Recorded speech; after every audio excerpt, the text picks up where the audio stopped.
degrees. And all those lumpy potato looking things, those are manatees. At the beginning of the year, they counted like almost 700 of these things, but today you can expect that number to go up because they do come in to stay warm. The sea cows are adorable, and that is how you can tell how cold it is. Another way you can tell is if meteorologist Julie Broughton is leading our show.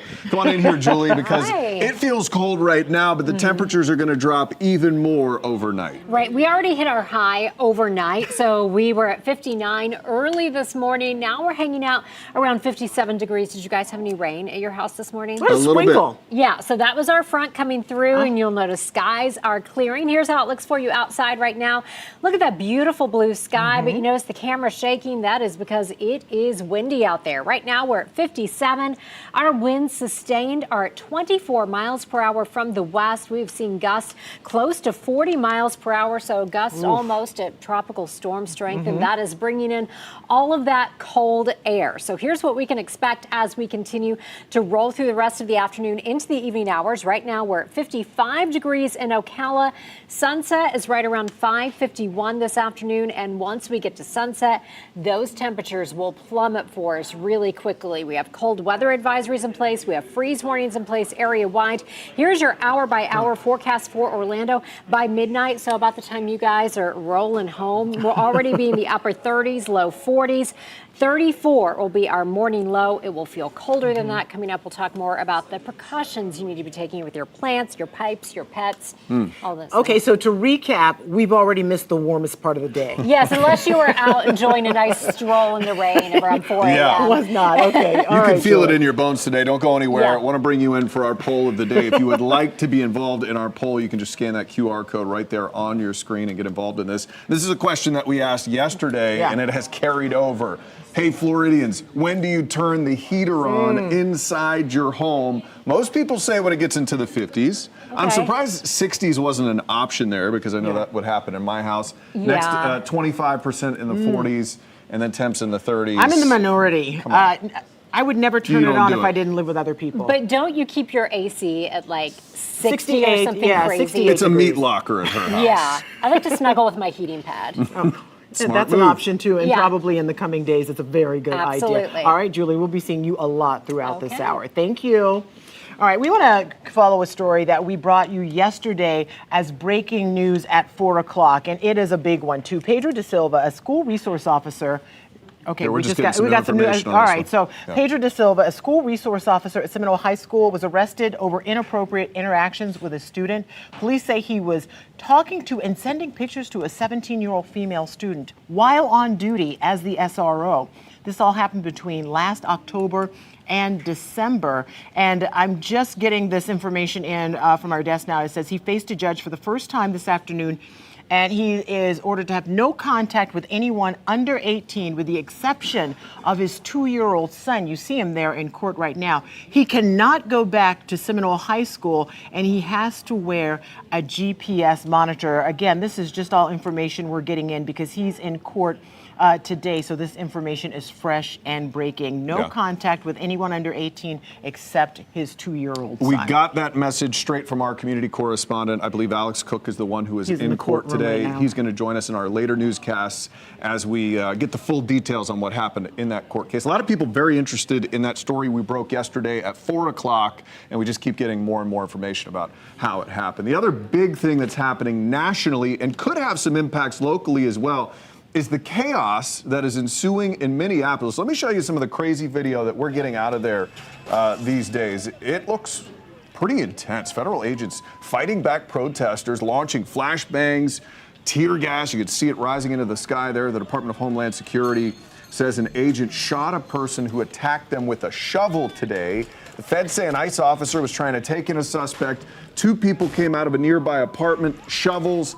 There was a broom handle involved, and they claim they were swinging it at the agent's head. Now, both the man who was shot and the officer were taken to the hospital. They are expected to be okay, but the city has renewed its call for ICE agents to leave that city, the leaders there in that city, but people around town are now wondering if we could ever see a similar scene like this happening in places, in particular like Kissimmee. We actually have our community correspondent Mike Valenti down there right now. He's trying to separate fact from fiction to see if any ICE raids down there are planned in our near future and this as well. is a situation where you have to be very careful about the information you deliver, because you get all of these tips and people saying they know something, but right now they're rumors, and we're not going to act on what the rumors are. That's why we have Mike Valenti on the ground as our community correspondent. They're getting the facts to you, so we make sure we get you the very best and accurate information. Another story we're following closely now. This one happened a couple of years ago. It's a former Brevard County deputy. He's learning his fate today after shooting and killing another deputy. And the details of this story, it's very bizarre. This is a Strange, live look now inside that courtroom where this is all playing out. We're talking about Andrew Lawson. He's set to be sentenced in the shooting death of Austin Walsh. The two deputies were roommates at one point. Investigators say this all stems from when the two men were playing video games. This was in December of 2022. They took a break from playing games, and then Lawson is accused of, at that point, taking out a pistol, pointing it at Walsh, and pulling the trigger. We're told that the gun did not go off. So he cocked the pistol and pulled the trigger again. This time it did go off. It fired a single shot, hitting Walsh in the head and killing him. We don't know yet what Lawson is going to plead today. And that's why we're here watching this case so closely. But apparently these guys were roommates, and something transpired that was very sinister. So we don't know what his plea deal is, or if he's going to have a deal, or what his plea will be. But our community correspondent, James Barbero, is inside that courtroom today, and he will have the outcome of today's hearing later on our later newscast today. But a lot to take in on that one. It's just such bizarre details. Yeah, and you can tell there's a lot going on. We have live cameras all over the place right now, Brevard, Kissimmee, everywhere. We have our community correspondents digging to get you more information by the moment to get you ready for those 4, 5, 6 o'clock newscasts that we have later in the day. All right, another story we're following. Months after choosing not to issue any proclamations for the month of June, which is Pride Month, St. Cloud reevaluating how it issues those proclamations. Yeah, and our community correspondent, Stephanie Rodriguez, is down. I have here the proclamation policy draft that the city of St. Cloud had on its website. You can see here on page number 3 that the section labeled community support proclamations is fully crossed out. I object to my taxpayer dollars going to support this Pride event. This is nothing more than a celebration of a sexual preference and an alternate lifestyle. That was from June of last year during a St. Cloud City Council meeting about Proud in the Cloud. This was after the council chose not to issue any proclamations for June. This led to a disagreement between Mayor Chris Robertson and former Deputy Mayor Sean Fletcher, the first openly gay council member. Fletcher was removed as deputy mayor after the council disagreed with how he handled his decision to not issue proclamations, suggesting they didn't want to support Pride Month. I absolutely believe it could have been handled differently, and I'm going to leave it at that. Proud in the Cloud went on with over 1,500 attendees. Fast forward to January 2026, the council will be holding a workshop to reevaluate how it issues proclamations. When I heard all about this last year on the news, I really just thought, why does it affect other people if it's not pertaining them? Why is it such a big deal? Some residents believe the city should issue community support proclamations because they can unite St. Cloud. We live in a society where it's like a melting pot, and I think it's great to celebrate each person. If you're not someone that's interested in that, just don't participate in it. In addition to Pride Month, the St. Cloud City Council chose not to issue proclamations for both Home Ownership Month and Fatherhood Awareness Month. I'm your Osceola County community correspondent, Stephanie Rodriguez, News 6. Question is, will they have to do a proclamation that they won't make any more proclamations? We'll follow that in the future. Well, hey, the Crew 11 astronauts are home. They dropped down into the ocean safely today. We'll have an update on that. And that is great news. We're happy that they're home. And we're also talking about, of course, what else? This weather again, with a lot of you are saying about the frigid temps and how you're getting ready for it. Coming up tomorrow, the big chill hits Central Florida with temperatures near freezing. How long for this winter blast and what the Central Florida area is doing to help those at risk. Plus, protecting pedestrians, the new plan to keep people safe, and what it'll cost. We'll see you tomorrow for News 6 Morning starting at 6.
The Crew 11 astronauts are safely back on Earth after their mission was cut short because of an unprecedented medical evacuation. I'm News 6's Mark Lehman, and following the splashdown, NASA's administrator said the crew is doing well, but questions remain about the medical issue that prompted the early return.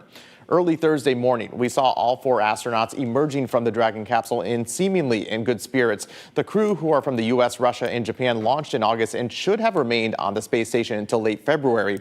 On January 7th, however, NASA abruptly canceled the next spacewalk and later announced there was a medical concern and that the crew's mission would be cut short. After the capsule safely splashed down in the Pacific, NASA Administrator Jared Isaacman was asked about the severity of the medical issue. Without going into specifics beyond what was already shared, obviously we took this action because it was a serious medical condition, right? In that respect, it was a serious situation. The astronaut in question is fine right now, good spirits, and going through the proper, the medical checkouts. For privacy reasons, NASA isn't saying who is experiencing the medical issue or what exactly it is, only saying the astronaut is stable. Isaacman, however, does say the response to the concern was executed almost flawlessly and that the team will use what was learned from all of this and apply it to future missions. Mark Lehman, News 6. Interesting to hear from Isaacman today as he talked about how serious the issue was. It seemed like that would have to be the case for this to be the first time in history. Do something unprecedented like Yeah. that, but they kept trying to keep everyone calm, which is the right thing to do. You don't want people to panic and then start speculating, but that's all people are doing right now is speculating as to Right. what happened. All right, our social media guru, DJ, has been doing a little digital detective work. He's always trying to figure out what you're interested in. And no surprise, today you're interested in avoiding frostbite. We're talking about the cold in Central Florida. Is there a chance it could snow again in Florida? I'm telling you, there's a chance. It's, of course, the story of the week that everybody's talking about. Jonathan published this video on the News 6 YouTube page, and in just hours, it grew to thousands and thousands of views. If you want to check it out, that QR code is going to be up on the screen. That'll take you right to that video. But let's go to the News 6 Facebook page, where there's a lot of cold weather content and a lot of different opinions. Dave says this former Ohioan is saying hopefully not. Snow doesn't belong in Florida. Jerry says very good. It's January. Welcome crispy air. Break from sweat finally. Jerry, as a New York native, I agree. This is perfect January weather. Joni says, didn't you say the same thing 2 weeks ago? And again, our guy Jonathan right here with the response saying, no, 2 weeks ago was the coldest air of the season. This is going to be the coldest air since 2022. Sandra says, maybe it'll kill off some of the bugs. And that's the kind of positive energy we need in the comment section. So some snow, maybe. Cold weather, it's coming. And tonight, 9:30 p.m. streaming on the News 6 app and the News 6 YouTube page. Join Jonathan Kagas for a live show. It's interactive. You can jump in and ask any questions you might have, and he does a great job answering. Again, 9:30 tonight, News 6 app, YouTube. Be there. And if there's any snow this weekend, you're going to see me looking like this. Go Bills. Why are you in shorts? was that his Did I just get a legs? look at his gams? Oh my God, we Her gotta words, talk not to mine. him. Exactly. Okay, so but watch Jonathan's show. The thing I love about him at 9:30 is that his audience is so engaged. Sometimes they fight with one another about the facts. Sometimes, It all is, the time. and it is always interesting Yeah. to watch. And All he right. will interact with you on that show. He'll put you in timeout too if you don't behave. Something else a lot of people are talking about. It happened yesterday. That huge Verizon outage. That's right. We're going to get a checkup on that, as well as new parental controls online and much more coming up right here at 3 o'clock.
I'm News 6 anchor Lauren Melendez. YouTube is rolling out some new parental controls, and Verizon is back online. Let's send it over to Maribel Aber in today's Money Matters. Man, I know a lot of folks waking up Verizon customers frustrated, annoyed they were stuck in SOS mode, or they just didn't have any signal. That's right, Lauren. Verizon says, look, it fixed the issue that caused them this massive outage for tens of thousands of people on Wednesday. The blackout left many customers, as you mentioned, without voice or data services for much of the day. Now, Down Detector says it tracked outage reports stretching from New York City to Dallas. The carrier didn't reveal the exact cause of the disruption, but said in a statement that it would soon credit the accounts of those affected. It's the latest in a series of high-profile tech breakdowns in recent years. Amazon Web Services suffered an hours-long failure last fall, and a widespread AT&T interruption in 2024 prompted an FCC investigation. And Lauren, I mean, we felt it here, being incommunicado, even briefly, can feel helpless. Can you imagine long term? No, exactly. I mean, we're so used to being able to just access anything, anybody, click of a button, even 30 seconds, you're just like, what's going on? So hopefully they can figure out what happened. We know parents, too, Maribel, they're going to have a little more control when it comes to what their kids see on YouTube. Maybe good for the parents. Kids probably are annoyed by this. Well, let's talk about the control. YouTube is tightening controls on its platform, allowing parents to limit children's access to short-form videos or shorts. Video views on supervised minor accounts can now be restricted from 2 hours down to 0 minutes. Custom bedtime and take-a-break reminders are also available. The platform says it will prioritize positive, credible videos and continues to block potentially harmful content. Now, YouTube recently added an AI-powered age estimation tool to prevent users under 18 from falsifying accounts or accessing adult content. The expanded protections come amid increasing safety concerns from families, advocates, and lawmakers. Lauren, though, I think I need a bedtime get off the phone. You know what? If we can use it for us too, right? Great for the kids, but look, we need it as adults as well. Right. Maribel, thank you. Remember, you can find the latest money and consumer news anytime. Just head to our website, clickorlando.com. All right, yesterday we talked about an outage of a different kind with Verizon. Today we have an outage about power. It's even worse. Yeah, you really need that. About 500 people are impacted by this, and this is a look at the map here of the places affected with those 500 people. Biflo was one of the areas, a little part of. It's hard to read this map because we cannot see anything on the screen right now, but just know that we're keeping Orlando, Mount Dora, some of the areas. We're keeping a close eye on it, and we'll bring you the latest updates. But we apologize. This map is a little difficult to read just on the fly like that. But we're keeping a close eye on it, and we'll always have the latest for you on clickorlando.com. Yeah, just something to note. It's kind of sprinkled throughout. It probably, and not to speculate, but it's so windy out there, and a lot of people still have above power lines. Maybe a limb dropped onto something. Happened. Yeah, good to know. All right, well, after the break, we're checking in with some of our community correspondents, talking about what they're working on today, including some cold weather preparations. Yeah, and also ahead, more communities are cracking down on e-bikes, where leaders are now proposing some new rules.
Hello, everyone, and welcome back to News 6 at 3 o'clock, the second half hour, where we are bringing you all the breaking news live and local. It is the only newscast where you can get this at this hour. I'm Ginger Gadsden. I'm Matt Austin. Glad to have you with us. A lot going on today.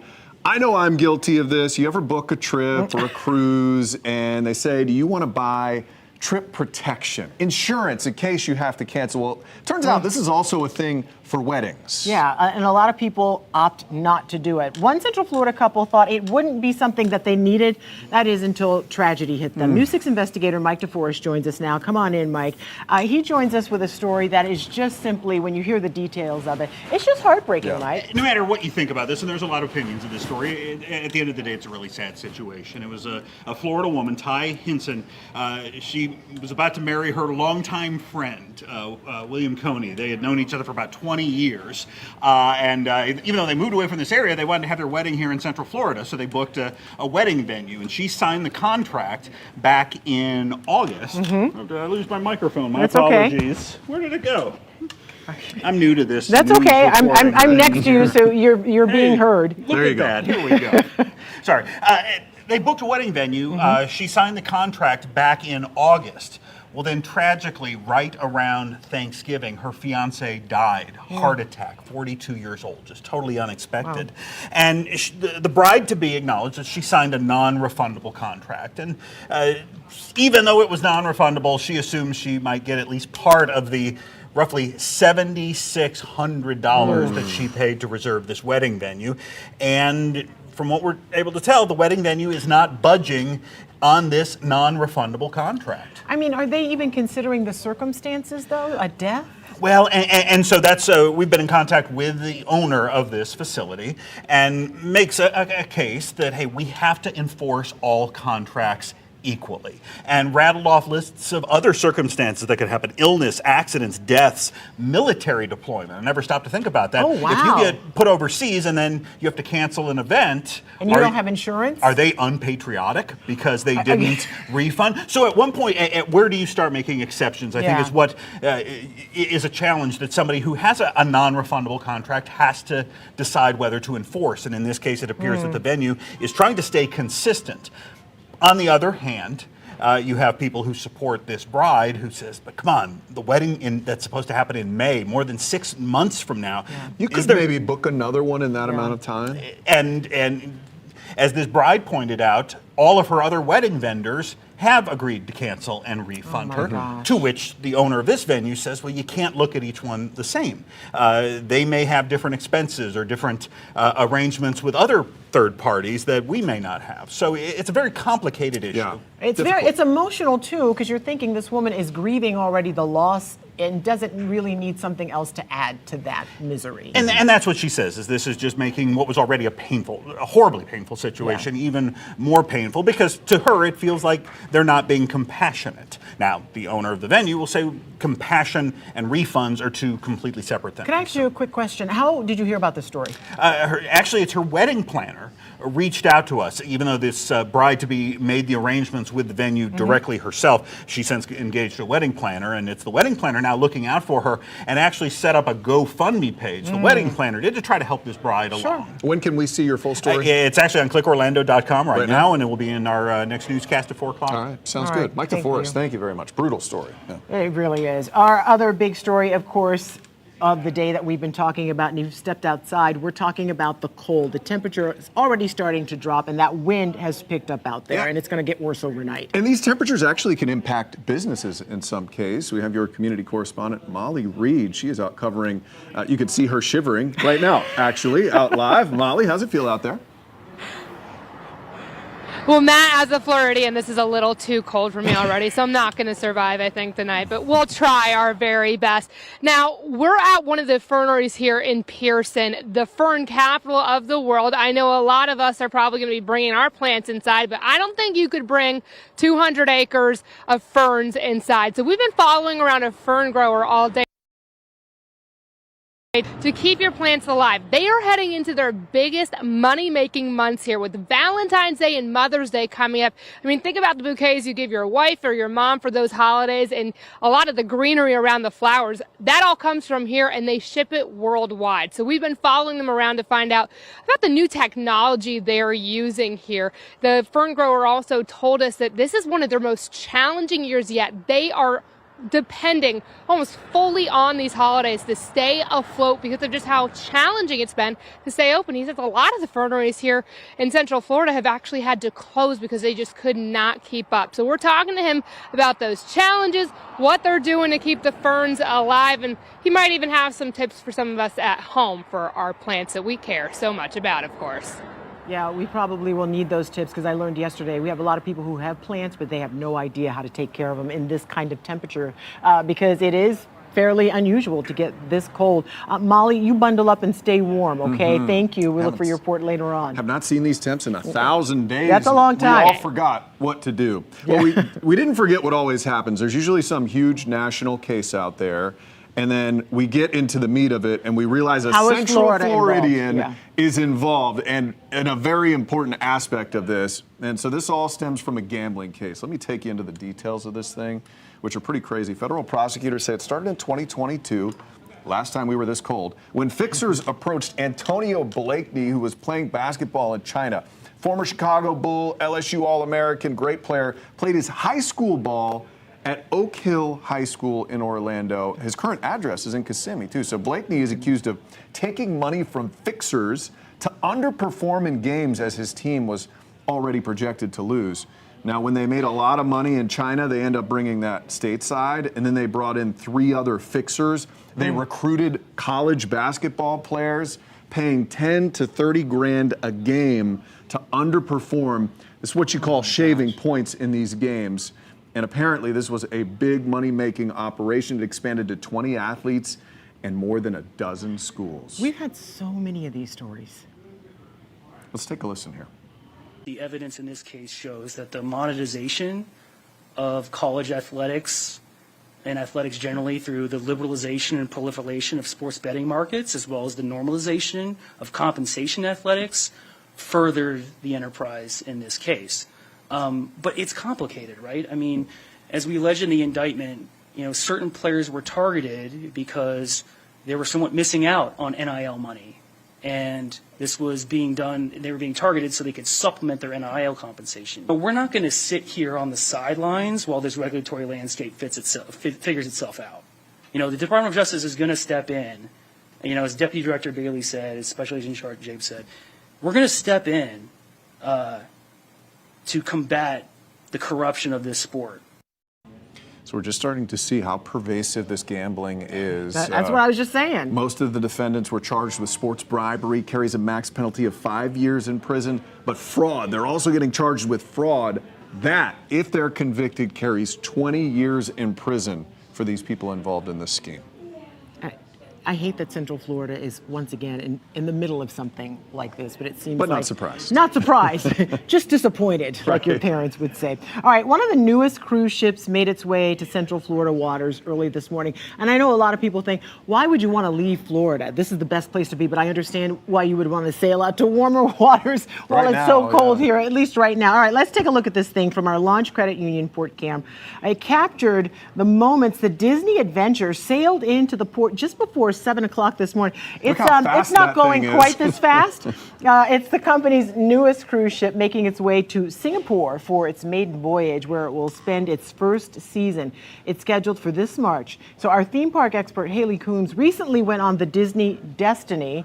That was a tough assignment for her. She's now recovering from it. Oh, it's one of the company's other new ships. You can find her in-depth coverage of the ship on clickorlando.com, and that'll probably give you a really good idea of what to expect on this new state-of-the-art, world-class vessel. Yeah, a lot of cruisers in this newsroom here. Who that's every vacation they take is just the next Why cruise wouldn't you? It's so convenient and it's on. Beautiful, too. All right, good stuff. Well, I'm curious if anybody is actually interested in this. People yearning for a personal connection to the next Artemis mission, which is supposed to actually wrap around the moon. Go on. I know you might be interested in this. So you can have your name associated with it. So this spring, 4 astronauts, they're going farther than any crew has before when Artemis 2 launches from our Space Coast and then travels around the moon. So apparently they're selling this as you can be a part of it too. NASA letting people create virtual boarding passes for the mission.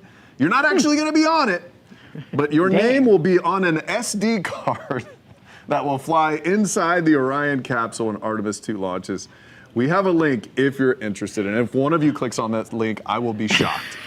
Who cares if your name is on an SD card in a capsule? Like, I could just see some alien finding this SD card. It's the equivalent of like a floppy disk or something. It's like, what is like, this how do thing? He's It's like gonna these are chuck it right away. whatever. Yeah. I would be interested, but now that you've shamed me, I won't publicly say it.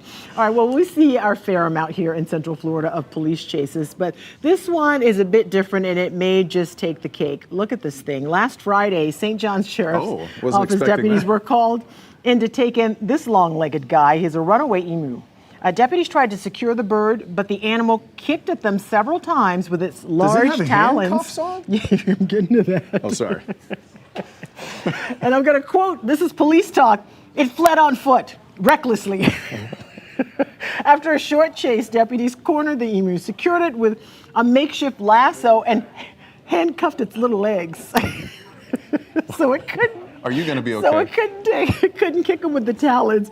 We're told the emu returned home safely. They got it back and it was reunited with its owners, and all criminal charges against the bird were dropped. But that is no joke. An emu can run up to like 30 miles an hour, and it has a deadly kick force. Yeah, you don't want to get kicked by one of It can those. break a bone if it kicks you hard enough. So Yeah. I'm impressed that they were able to lasso that thing because they get to be pretty fast. I out thought there. the way you catch them is you throw like a blanket over their head, and it just stops them in their tracks. You go ahead. I'll wait here. I don't know. I have no idea. Hey, handcuff the thing if you want. I don't know. I don't blame you They're for leg not wanting to cuffs get at this kicked. point, shackles. All right. Interesting stuff today. We told you it was a big news day. Yeah. Well, hundreds of students, they may be forced to move schools. Yeah, and as you might imagine, parents are not happy about this at all. The ongoing discussions about school consolidation and why the district says it's very much needed. The rain is going to be gone for this construction. This is your Thursday evening traffic alert. With cold, we're still going to see the crews out there. North and southbound along I-95 out in the Daytona area. If you're trying to exit out there towards US 92, not going to happen. East or westbound, so just be careful and follow the detour. Also, Pine Hills, we'll see some construction over at Indian Hill Road. And as well, the same routine construction that we see daytime and nighttime along State Road 528. I'm Trooper Steve with your News 6 Traffic Alert. Drive safely, and I'll catch you in the morning.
Let's take a live look outside, shall we? This is that brand new ship we were just talking about from Disney. It's out there, and you can see our port cam is jiggling. Yes. That's because of all of the wind taking place. Been an interesting day. Meteorologist Julie Broughton, I'm joining her here in the Weather Center.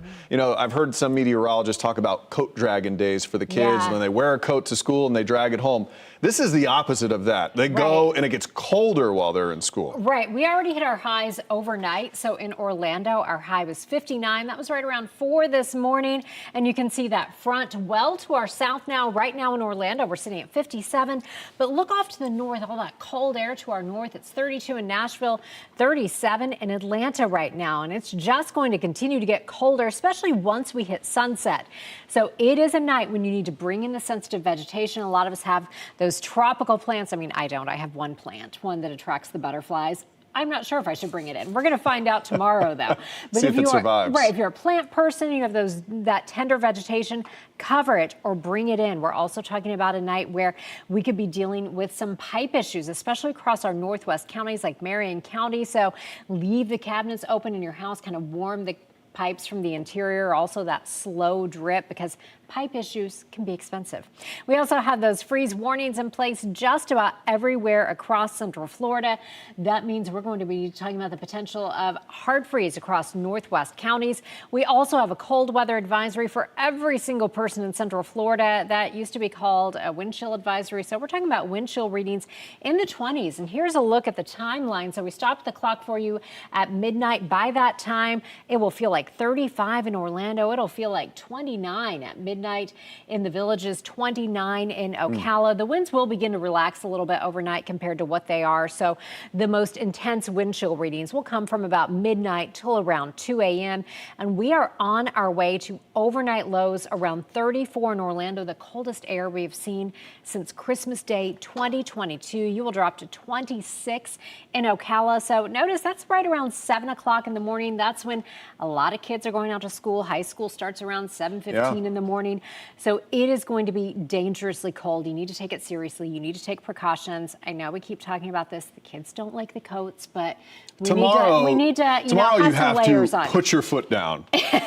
They have to wear the coat tomorrow. Tomorrow's the day that we have to stand up on this issue. And then we're talking about another cold front coming through Sunday. So we wake up Monday at 35. Now we'll have team coverage for you coming up at 4 o'clock. Meteorologist Jonathan Kagas will talk about the origin of this cold air mass and why it's sticking around a little bit longer than we typically see. That's right. And they can always stay up to date on our app, right? Of course, absolutely. We would love for you to go to your app store, search WKMG. It is free. And also if you enable the GPS, it'll follow you everywhere. You can have that beautiful picture of Candace no matter where you're traveling. You can track the temperatures where you are.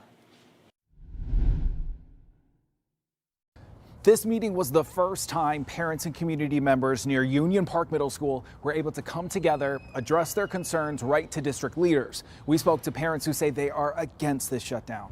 It's heartbreaking, it is. Carmen Hernandez has a daughter in 6th grade at Union Park Middle School. She showed up to a community meeting regarding the school's possible closure to express her disapproval. How would you explain as a parent why that's so disappointing to see that on for your child to have to experience that? She's now bonding with friends. Some of them are from her elementary school, and as a student, you look forward to growing with that friend group. This is a community here, and you know, we just got to stick together, but it's very unfortunate. Elaine Kaufman lives near Union Park Middle and says the close would be devastating. Just a breakup of the community, and just it's just not going to be the same. There are 30 middle school students residing and attending Union Park Middle School recommended to be moved to Glen Ridge Middle School. Orange County school workers presented details of what would happen to all 7 schools targeted for shutdown. The other 6 are elementary schools, Bonneville, Chickasaw, Orla Vista, as well as Eccleston, Meadowwoods, and McCoy. OCPS says they're all operating under capacity due to an aging population, a decline in birth rates, and school choice. Take Union Park Middle, built to handle 1,500 students, but less than 600 are enrolled. I feel for them. I understand why they're frustrated. I understand why they're mad. I would be too as a parent. School board member Angie Gallo says the school consolidation plan is not final, but it's necessary. Kids. We want to do right by all these families, and we know that this is hard and difficult, and I wish we didn't have to be here. I wish that we received the funding that we needed so that we didn't have to consolidate schools. Now what's next, we're told the OCPS board will hold a workshop meeting on January 27th, and they will discuss what the public input was here at this meeting. In Orlando, I'm your community correspondent, Troy Campbell, News 6.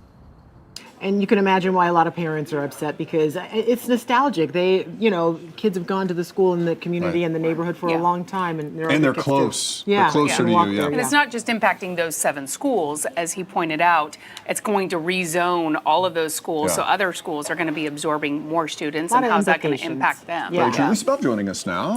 Hey guys. Hey, good to see you. Another thing we've been talking a lot about is, of course, schools and school vouchers. It's all tied together. Yeah, and one bill is already powering its way through Tallahassee. That's right. We were going to bring in our community correspondent. We have Jana Menohalal, who's been tracking this bill that has to do with school vouchers. Tell us about it, Jana. Yes, it's this bill right here that I have in my hand. So this bill was introduced yesterday, and it's going to move its way now from the Florida Senate into the Florida House. If that's approved, it's going to move the funding that was originally taken from Orange County Public Schools and put it into its own special fund. That way, Orange County Public Schools will be okay and have enough money, and then the parents who opt for the vouchers will also have enough money to do this. Okay. And is it have any traction? How's it doing? So it's tracking well. It's moving through the Senate into the House now, and now it's got to go through the House. But it's based on this audit that I have here, and the audit found that all this money was misplaced. It wasn't tracked well, and so that's really what we're breaking down later today. It seems like there will be some fixes coming out of Tallahassee this year, because it's not just Orange County Public Schools, it's districts statewide that have been saying there are major funding issues. They're seeing shortfalls. To your point, they're not getting reimbursed the way they claim they should be reimbursed. So it is a little messy, and they're going to try and work that out. And there does seem to be a lot of support in Tallahassee for that. Absolutely. Yeah, and it's great that they're tackling it early because it's something that people really care about. Yeah, Sometimes they don't get around to One some of of the the things. Yeah, top exactly. priorities. Yeah. Jana, thank you so much. Thank Appreciate you. the update on that.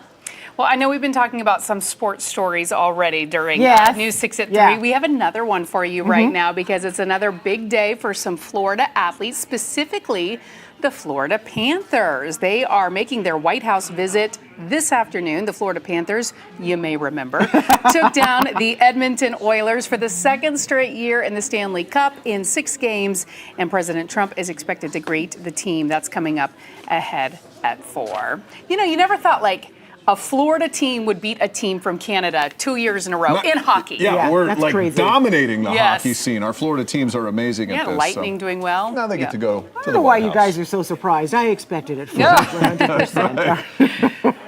All right, All right, Matt, I you're better going to get take out of off. here. I know Yeah. you guys have the 4 o'clock. That's right. We got a lot coming up, including some work that's underway to better protect some of Brevard County's critical dunes. We're going to have that for you coming up.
Where do I actually stop? Stop sign or stop bar? That's a good one.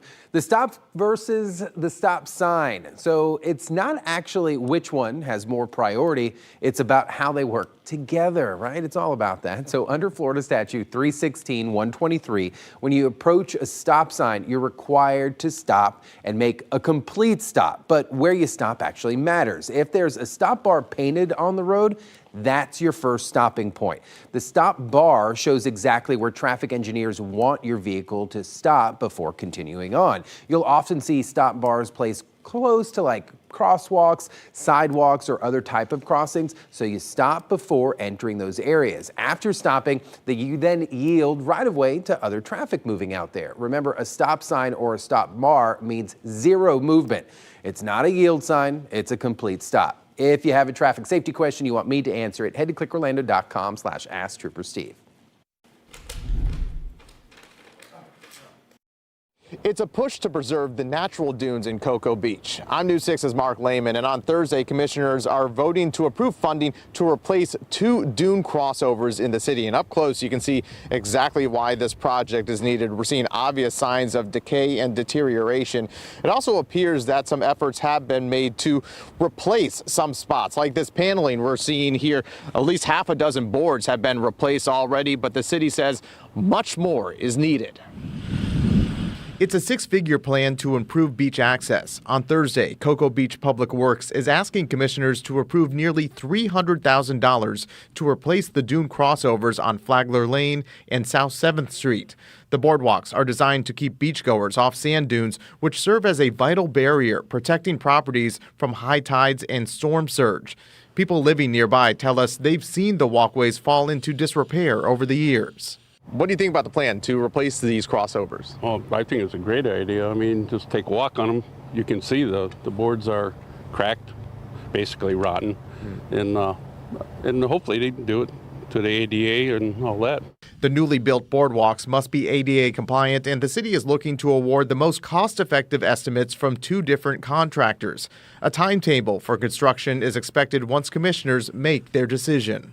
Now, the city is recommending approval for the funding for both of these dune crossover projects. The commission meeting is set for 7 tonight. For now, reporting in Cocoa Beach, Mark Lehman, News 6. All right, of course, we will keep a close eye on that. Something else we are talking about, we're talking about power outage in part of Central Florida possibly because of all the windy conditions we're seeing with that front moving through and bringing the temperature down.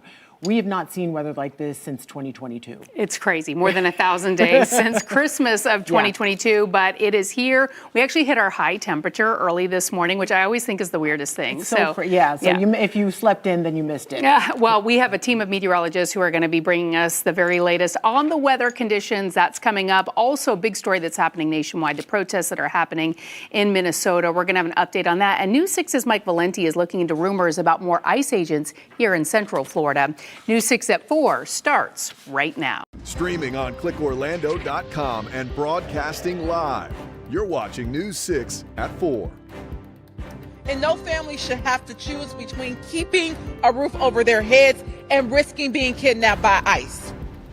State and local leaders in Minneapolis are calling for calm after ICE agents shoot and hurt a man. Meantime, people here are saying they're seeing more ICE agents. We're looking into their concerns.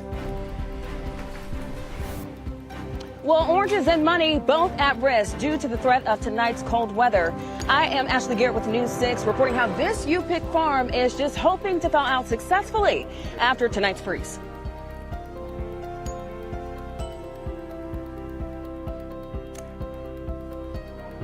All right, and we start with the cold temps. They are already starting to take a drop. Just check out where things stand right now. It has been really cold and windy throughout today. Yes, it has been cold and windy as we take a live look at Mount Dora. And we've been looking at our city cams really across Central Florida for much of the day. And many times they've been kind of shaking because it's been so gusty out there. Our cameras have been moving around and you can see the trees there blowing. Also, the water pretty rough out there right now. And in fact, as Ginger has mentioned, we are starting to see some power outages in Central Florida. There are more than 200 customers without power right now. And we have team coverage on the cold weather, but first we do want to check in with our meteorologist, Julie Broughton, and Jonathan Kagas with what we can expect. Well, as you mentioned, Lisa, we did already see our high for the day. That was during the overnight hours, right around 4 o'clock in the morning. Here is our current situation. You can see that front well to our south, continuing to push to the south, down right through Miami right about now. And in Orlando, we are sitting right now at 55 degrees. Here's what it looks like over downtown Orlando. This is our Light Orlando Delivering Hope Together camera. And you can see so much blue sky out there. A lot of us saw some rain from about 1 this morning till around 8 this morning as that front came through. Behind that, we're seeing winds out of the west northwest at 21 miles per hour with some higher gusts. We're at 54 in Ocala, 52 in Wildwood. Now, here's what we can expect overnight. Sunset tonight's right around 5:51. Temperatures will plummet after sunset, going to 29 for your overnight low in Palm Coast, 26 overnight tonight in Ocala, 34 in Orlando, 38 in Melbourne. Now, coming up, we'll go county by county and talk about some of those impacts. Also, meteorologist Jonathan Kagas will talk about the origin of this cold air mass and talk about why it's going to stick around a little bit longer than we typically see for our cold snaps. All that's coming up in about 15 minutes. All right, Julie, thank you. Another concern from the cold weather, its impact on our crops. Yeah, News 6's Ashley Garrett is live in the Lake County, Marion County line with how a local farm is getting ready for all of this. Ashley.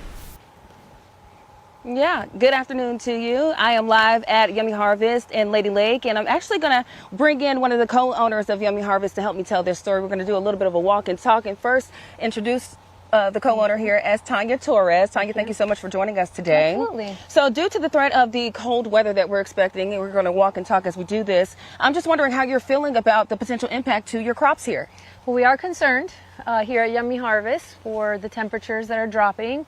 However, we're feeling very positive. We've been through this, a few times, so we kind of know what to do. We're going to go ahead and take care of our crops with the irrigation. Put some mulch down on some of the trees. So we're feeling concerned, but we're taking the measures and feeling good about it. Oh, no doubt being concerned. We could see temps in the 20s for some 6 hours or so. Now, you mentioned having been through something like this 2 times prior. Yes. What did you do process-wise to come out successfully? Basically, it's all about the irrigation for us. So we had to have the irrigation on all through the night. And go over here while you talk about the irrigation. We have something similar to what you did. So we have it running now actually to test and make sure every tree is receiving the water that it needs. So when the temperature goes down, the water will actually create like a covering, and it will keep that warmth down into the roots and protect it. It'll keep it a couple degrees above the freezing level. So the water is very important. It absolutely is. And then before we go, I know you mentioned, if the viewers at home can tell, we're walking up a hill, and that's beneficial to the trees that are down there at the lower level. Really quickly explain why. Correct, because the air is way more dense down on the bottom, and with the airflow and everything, it will tend to freeze more at the bottom than at the top. So that's really important for the crops as well. Well, Tanya, we thank you so much for your time, and we are hoping for the best with the situation. But for now, we'll send things back to you in the studio live in Lady Lake. I'm Ashley Garrett for WKMG News. All right, Ashley, we welcome you with a big blast of cold air. Thank you. Several counties are also opening up cold weather shelters. Now, these aren't just for people who are homeless. It's also for those who don't have heat. We posted a county by county breakdown. In this story, you'll find it on clickorlando.com. Tensions are high in Minneapolis. City leaders are asking people to remain calm. A federal agent shot and hurt a man last night. It happened just days after an agent shot and killed a woman in her car. And now the president is warning he might invoke the Insurrection Act and deploy U.S. troops to Minnesota. Ivan Rodriguez reports on the latest. Heated clashes between federal officials and protesters erupting in Minneapolis Wednesday night after a federal agent shot and injured a man days after another protester was shot dead there. I'm not mad at you. The Department of Homeland Security says an Immigration and Customs Enforcement agent tried to conduct a targeted traffic stop of a Venezuelan national who drove off, crashed, and fled on foot. When the officer caught up with him, DHS alleges the man resisted arrest and began to, quote, violently assault the officer. Our ICE agents are following the law and running their operations according to training. Last night, what we saw was 3 individuals weaponize shovels and brooms and attack an ICE officer that had to defend himself. DHS Secretary Kristi Noem says federal agents are following the law and standard protocols. She also suggested people should be prepared to provide proof of citizenship to officers. If we are on a target and doing an operation, there may be individuals surrounding that criminal that we may be asking who they are and why they're there and having them validate their identity. In a Truth Social post, President Donald Trump threatened to invoke the Insurrection Act to deploy federal troops to the state. The Insurrection Act is a tool at the president's disposal, and I think the president's Truth Social post spoke very loud and clear. State and local officials are calling for calm. I really hope that the president does not do that. That's not what our city needs right now. As some residents fear what could come next. I am very scared. I'm worried that I'm not even able to go to school and feel safe. I'm Ivan Rodriguez reporting in Minneapolis, News 6. And while people are concerned about ICE agents in Minneapolis, we are seeing a lot of chatter online about agents being in Central Florida. Democratic Congressman Maxwell Frost says they are making hotel reservations in the area. Your Orlando community correspondent Mike Valenti went out to try and figure out exactly what's going on with immigration enforcement. And Mike joins us now live outside a church where faith leaders spoke about this. Mike. So, guys, it was through these doors just about a couple hours ago where we heard from those faith leaders. They pointed in their remarks to the same comments that we've seen online, that there's some kind of heavy ICE presence in the area. Now, I should note, we have yet to independently verify if ICE is gearing up for some type of operation or ramping up enforcement. But I do want to show you what we did today to try to get answers. Take a look. We do not want to see any replication of what's happened in Minnesota and Chicago and elsewhere. Faith leaders Thursday signaling they stand in solidarity with immigrants who they fear may be at risk of being detained. But is there truly a surge in ICE enforcement? People on Reddit and Facebook seem to believe there is. Even when I open TikTok and I search the words Orlando and ICE or Central Florida and ICE, I see a bunch of videos made by people warning others about an increased presence of federal law enforcement officials. Is there any piece of concrete evidence, maybe an observation firsthand from anyone standing behind there, that gives you confidence that there's a surge in resources by ICE? We've seen some actions. Hemos visto acciones. We will not expose people. So I'm finishing up an email to the Department of Homeland Security just to see if they can give us any insight and confirm if there's any validity to these claims. I referenced that the talk has garnered so much attention online that even state elected officials are talking about it now. Like State Representative Dr. Anna Eskamani, she's been engaging with people in comment sections on Facebook and Reddit. Now, we've reached out to the city of Orlando, Orange County government, the Orange County Sheriff's Office, and Osceola County Sheriff's Office, but we are no closer to getting a concrete piece of evidence that ICE is gearing up for some type of operation. We've received multiple reports of heavy ICE activity in different parts of Central Florida. Congressman Maxwell Frost posting this video on Instagram Thursday. ICE is in the community, and that they have made pretty large hotel reservations in surrounding hotels as well. But he did not say in the video how he was able to confirm this. We don't know everything. So again, we're just trying to get the best information here. Our job is to separate fact from fiction. We're aware of the chatter online. Obviously, enough talk that prompted this press conference. We're still working to get you answers. But again, just to recap from the top, Congressman Maxwell Frost says there is ICE activity in Central Florida. And according to his office, there have been, quote, large reservations booked at hotels in the area. So again, we're going to try to get you the best information we can on air and online on clickorlando.com. Well, live in Orlando tonight, I'm your Orlando community correspondent, Mike Valenti, News 6. Mike, that's the work you have to do because anyone with a phone can post anything they want online. So good job checking it out. Thank you. We'll see you later. A former Sanford police officer accused of having inappropriate interactions with a teen faced a judge this afternoon. Investigators say Pedro Da Silva was talking to and sending pictures to a 17-year-old at Seminole High School while on duty as the school resource officer last year. De Silva faces multiple charges, including sexual offense by an authority figure. The superintendent of Seminole County says the district is cooperating. The judge ordered De Silva to not return to the school and to not have contact with anyone under the age of 18 except his own 2-year-old son. He is held on a $45,000 bond. Well, you may have seen smoke in Orange County earlier today. Firefighters say it's because a generator caught fire near a water treatment plant. This happened this morning on Wallace Road in the Dr. Phillips area. This is video a viewer sent to us.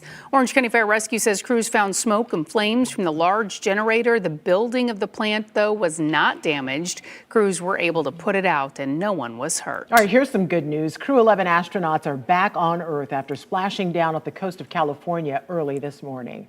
It marks the first time in space station history that a crew had to cut a mission short because of a medical emergency. The crew, who are from the U.S., Russia, and Japan, launched in August and should have remained on the space station until late next month. On January 7th, though, NASA abruptly canceled the next spacewalk. NASA Administrator Jarek Isaacman was asked about the severity of the medical issue this morning. Without going into specifics beyond what was already shared, obviously we took this action because it was a serious medical condition, right? You know, in that respect, it was a serious situation. The astronaut in question is fine right now, good spirits, and going through the proper, the proper medical checkouts. Now, for privacy reasons, NASA is not saying who is experiencing the medical issue or what exactly it is, only saying the astronaut is stable. Isaacman, however, does say the response to this concern was executed almost flawlessly. Another Central Florida city is joining the growing list of communities putting a ban on e-bikes. The new rules leaders are considering that's coming up. 6 months before this couple was to be married, the groom unexpectedly died. Although the wedding will never take place, the bride says she's been unable to get her money back from this ballroom where the celebration was supposed to happen. This portion of the news is sponsored by Seminole Hard Rock Hotel and Casino.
I'm Kara, and this is Joey, and we're your News 6 Insider Guys to Central Florida. This week, we experienced the future of gaming at Activate.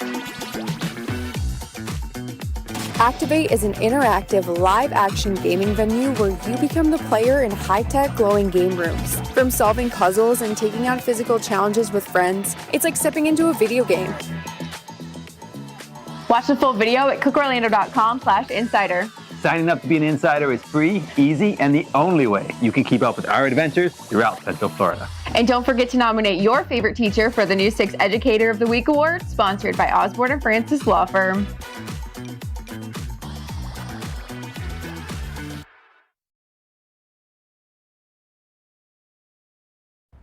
The Crystal Ballroom here in Lake Mary is where Ty Hinson thought she'd be marrying her best friend this coming spring. When her fiance, William Coney, suddenly died just before Thanksgiving, Hinson says her wedding vendors voided all their contracts and gave back her money. All, she says, except this one. This wasn't like a cancellation. This was a person dying. Hinson, who resides in the Panhandle, tells me she and Coney wanted to get married in Central Florida because their love story began here. The couple met at Orlando's Fashion Square Mall more than 20 years ago. I called them 2 days after he passed away to make them aware. Hinson acknowledges she signed a non-refundable contract with the Crystal Ballroom of Lake Mary. Still, she assumed the company would give back at least some of the $7,600 she paid for the wedding venue. Her suggestion was maybe you can do a memorial here on your wedding day. And that, even now, sorry. The owner of the wedding venue encourages clients to purchase third-party cancellation insurance. In a statement, the company says Crystal Ballroom has served thousands of couples over many years, while also encountering a small number of illnesses, accidents, deaths, military deployments, and other life events. These experiences shaped our policies and procedures not to avoid responsibility, but to protect clients, vendors, and the venue in a fair, transparent, and legally sound way. I respect a contract. Again, I'm a business person. Hinson understands the wedding venue has a legal right to keep her money, but she says the experience has made the loss of her fiancé even more painful. The last payment that I gave them was literally 2 days before he died. Hinson's wedding planner has put together this GoFundMe page for her. I discovered one of the people who donated to the fundraiser just happens to be the owner of this ballroom. Now, he did not publicize that donation. Instead, in a conversation I had with him later, he said that it was done out of compassion in his personal capacity and not on behalf of his company here. Mike DeForest, News 6. All right, we want to get back over to our team of meteorologists who are standing by tracking the coldest weather that we've had in years. And this weather is also, it's not just cold, it's also dangerous, Julie. It is dangerous. We're talking about temperatures dropping below freezing in a lot of spots. Meteorologist Jonathan Kagas will be here in just a moment to talk about where this air is coming from and how long it will stick around. But as we head through the overnight hours and into tomorrow, we're talking about wind chill readings in the 20s in a lot of spots. We have a cold weather advisory in place. We have freeze warnings up for all of Central Florida, and it is a night where you need to cover that tender vegetation and protect your pipes, especially if you're in our northwest counties. A front went through earlier today, and you can see those strong winds behind that on our Launch Credit Union camera.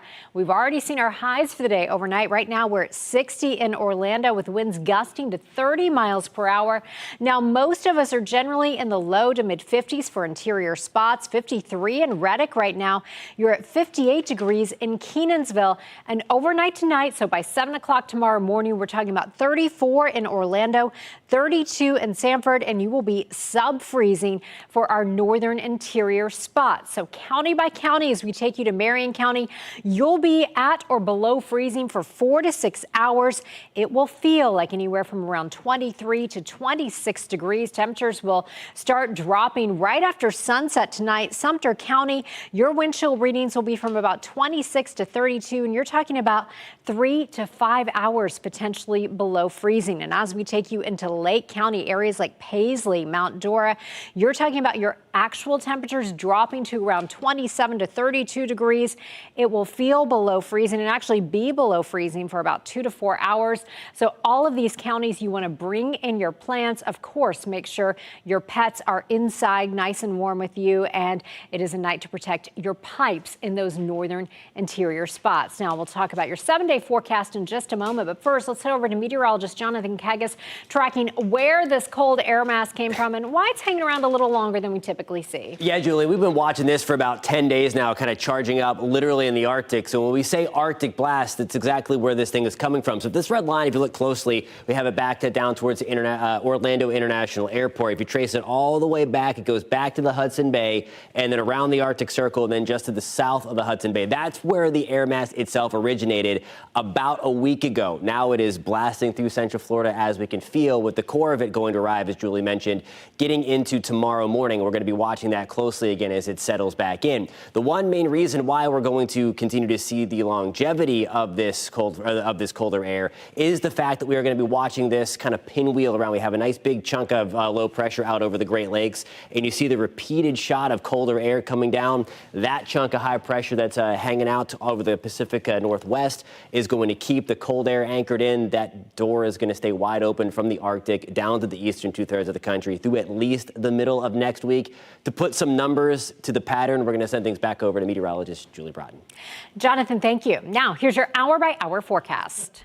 Your forecast is sponsored by Renewal by Anderson. Okay, Lilo and Loki want to remind you to have your pets wear their coats. One of them is wearing, I assume, faux fur for her collar. 48 degrees at 7 o'clock, 46 degrees at 8 o'clock. Again, we go to an overnight low in Orlando of 34 overnight tonight. First part of the day tomorrow, weather alert days. We only go to 60 tomorrow. Then we start out the weekend in the low 40s on Saturday. Now that another blast of cold air Jonathan was talking about heads our way by Monday. 35 for our morning low on Monday, going to a high of 58 degrees for MLK Day, and then again on Tuesday, starting the day in the 30s. All right, Julie, thank you. High-speed e-bikes and scooters are triggering new bans and fines. It's happening near schools and on trails. What you need to know next. This portion of the news is sponsored by Light Orlando.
Police and city leaders in Satellite Beach are moving closer to new rules for electric bikes and golf carts. Yeah, at a public meeting last night, officers stressed not all electric devices are the same and said that they are concerned about higher powered, higher speed units. These faster e-bikes, they say, may need to be treated more like road vehicles. The city is now working on separate ordinances for e-bikes and golf carts. E-bikes have been a hot topic in Central Florida lately, as you recall. Earlier this week, Sumter County school leaders approved new rules banning students from using the high-powered portion of their e-bikes or scooters on campus. Anyone under 16 is required to wear helmets. Students also have to get off their bikes and walk them to storage areas before class. Now, students who refuse could face disciplinary action.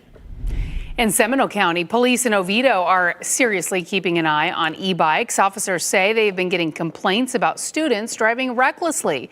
Police cited 9 students at Jackson Heights Middle School last week during a special enforcement effort. And we've also seen restrictions go into effect in Winter Garden, Flagler County, and Palm Coast.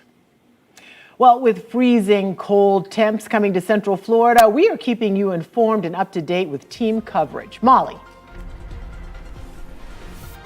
We're in Pearson tonight, the local fern capital of the world. Coming up, we're talking to local growers about why they need their plants to stay alive this week to keep their business afloat. The Brevard County deputy who killed his best friend, another deputy, pleads guilty to manslaughter. I'll take you to court, where at any moment Andrew Lawson could be sentenced.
Welcome back. We're following several top stories right now. Faith leaders in Central Florida pointed to the same comments that we've seen online, that there is a heavy ICE presence in Central Florida. However, we have yet to independently verify that ICE is ramping up enforcement here. We've reached out to the City of Orlando, Orange County government, the Orange County Sheriff's Office, and Osceola County Sheriff's Office, but have not gotten any confirmation. You may have seen smoke in Orange County earlier today. Firefighters say it's because a generator caught fire near a water treatment plant. It happened this morning on Wallace Road in the Dr. Phillips area. Orange County Fire Rescue says the building of the plant was not damaged. Crews were able to put the fire out and no one was hurt. The Crew 11 astronauts are back on Earth after splashing down off the coast of California early this morning. It marks the first time in space station history that a crew had to cut a mission short because of a medical issue. The crew launched in August and should have remained on the space station until late February. On January 7th, however, NASA abruptly canceled their next spacewalk. As we take a live look now, this is our camera out in Daytona Beach. Needless to say, I'm going to be Captain Obvious here. Definitely not the best beach weather over the next few days. So are you ready for the sharp cold front that will bring freezing cold temps? Yeah, meteorologist Julie Broughton joins us now with what is going on. When you look at that picture, Julie, it looks beautiful. It does look beautiful. The sky is just absolutely gorgeous, but you'll notice we didn't see a lot of people out there. Not really a day to lounge on the beach and read a book because it is brisk out there. Here's a look at the southeastern United States. So as expected, our front went through during the overnight and early morning hours. That brought some rain to our morning drive. Now it is well to our south. We're at 55 in Orlando. By the way, our high in Orlando is 59, and that was right around 4 this morning. It's 33 right now in Nashville and 37 in Atlanta as all that cold air continues spilling to the south. Here's another shot for you of Daytona Beach, where you were seeing not a cloud in the sky, 56 degrees with the winds coming in out of the west at 18 miles per hour. Now, when you wake up tomorrow morning, we're talking about 26 in Reddick and Ocala, 25 tomorrow morning in Bellevue. If you're in Lake Hart, you'll go to 33, 32 in Sanford. Heathrow, you will wake up at 31 degrees, 29 in Kenansville, 38 in Melbourne, and it will be 34 tomorrow morning in Rockledge. Now, coming up in just a few minutes, we'll talk about how long it could potentially stay below freezing where you are overnight. And also, meteorologist Jonathan Kagas will dive a little bit more into the wind forecast. So far this afternoon, we've seen winds gusting close to 40 miles per hour. We'll take a look ahead and talk about when those winds will relax a bit. All right, Julie, thank you. Pearson is expected to hit around 28 degrees tonight, which can seriously impact the ferns. Now, Pearson is known as the fern capital of the world, and growers are especially concerned these dropping temperatures could hit a multi-million-dollar industry close to their busiest season. Your Volusia County community correspondent Molly Reed is live in Pearson tonight, where farmers are already fighting to recover from a tough year. Molly. That's right. These local fern farmers are now working around the clock, trying to protect their plants before Valentine's Day. Now, most of the ferns you see here, they will be shipped around the world for Valentine's Day bouquets, but they say what happens over the next 2 days could actually affect their business over the rest of the year. Now, in the sea of dark green, you might see some of these light green plants sticking out. These, I'm told, are the young ferns. These are the most susceptible to the cold, and those are the ones they will use for Mother's Day. Those two holidays, their biggest money makers of the year, and they tell me could keep their business afloat. We're right in the middle of doing all the harvest for us. David registers with Fern Trust Incorporated here in Pearson. Has there ever been a year where this really made a dent on your profit? Yeah, I mean, quite often. And almost more than ever, they need their crops to survive. Costs over the last year have skyrocketed to keep business going, from fertilizer to labor to gas prices. Foreign imports also posing a threat. A lot of the ferns have been going out of business over the last 5 or 10 years, so there's a lot less acreage now than what there was. Why are they going out of business? The profit, just like what I said, is very difficult. Using new technology, Register says they can now monitor their 200 acres of ferns from Pearson to Putnam County. We can put one of these little temperature sensors like this in that area, and that allows us to monitor what the temperature is. Every 15 minutes, it'll send a signal out, and it goes to onto the internet where we can look on our phone. If the signal reads anything below 33 degrees, they then use this pump to turn the water on. That'll warm the plants. You're pretty well in bad shape if your pump cuts off during the middle of a freeze. Now, I've talked to a lot of ferneries here over the years, and all of them tell me that they actually give their workers these days off. They don't want them getting sick while it's cold out and they have the water going, so they wait for it to warm up for them to harvest again. That means depending on how long this cold stretch lasts, they're going to have some serious work to do for harvesting. I'm your Volusia County Community Correspondent Molly Reed, News 6. Thank you. We posted details on how you can protect your plants during the cold. In this story, you'll find it on clickorlando.com. Feel free to share it with your friends and let them know how to do it as well. In a case that shocked communities across Brevard County, a former deputy who shot and killed another young deputy could receive his sentencing at any moment. This tragedy happened in December of 2022 when prosecutors say the roommates and best friends were playing video games. Your Palm Bay community correspondent James Sparvero has covered this case from the initial allegations to today's plea hearing, closing in on a resolution. The Brevard County deputy who killed his best friend, another deputy, pleads guilty to manslaughter. Judge Michelle Neighborhouse now weighs whether to send Andrew Lawson to prison or just put the ex-deputy on probation. How do you wish to plead to the charge of manslaughter? Guilty, Your Honor.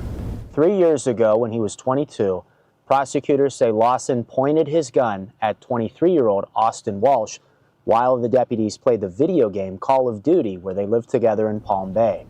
The defense argues Lawson didn't know his gun was loaded, and Lawson and Walsh actually played with their guns like this before. Pulling the trigger twice and shooting my son in the head. Austin's mother, Cheryl, ever since the loss of my brother, I have not been the same. And brother, Alec Walsh, say a trained officer of the law fooling around with a gun is no accident. You don't point a firearm at another person without the intent to kill that person. A mental health counselor testified he diagnosed Lawson with bipolar disorder. Drew Brzezinski added the ex-deputy also has PTSD and has even thought of suicide. Can he get proper treatment for these two diagnoses in prison? Absolutely not. In case you're wondering if drugs or alcohol were involved in the shooting, the defense argues no.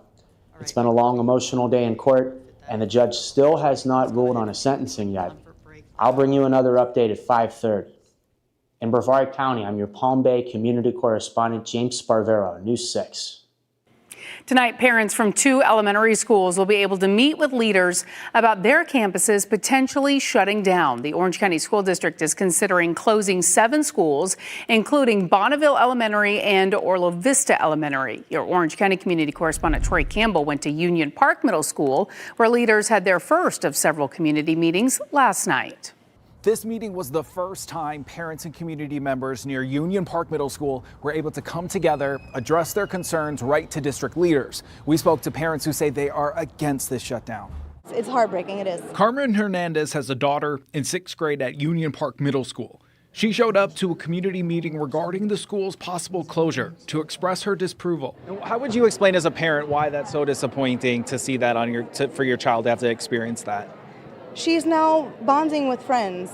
Some of them are from her elementary school, and as a student, you look forward to growing with that friend group. This is a community here, and you know, we just got to stick together, but it's very unfortunate. Elaine Kaufman lives near Union Park Middle and says the close would be devastating. Just a breakup of the community, and just it's just not going to be the same. There are 30 middle school students residing and attending Union Park Middle School recommended to be moved to Glen Ridge Middle School. Orange County school workers presented details of what would happen to all 7 schools targeted for shutdown. The other 6 are elementary schools: Bonneville, Chickasaw, Orla Vista, as well as Eccleston, Meadowwoods, and McCoy. OCPS says they're all operating under capacity due to an aging population, a decline in birth rates, and school choice. Take Union Park Middle, built to handle 1,500 students, but less than 600 are enrolled. I feel for them. I understand why they're frustrated. I understand why they're mad. I would be too as a parent. School board member Angie Gallo says The school consolidation plan is not final, but it's necessary. Kids. We want to do right by all these families, and we know that this is hard and difficult, and I wish we didn't have to be here.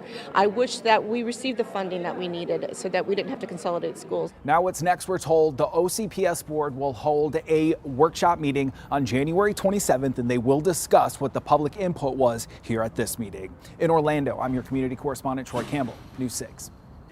Tonight's meetings with families at Bonneville Elementary and Orla Vista Elementary start at 6. Now to a city's proclamation controversy.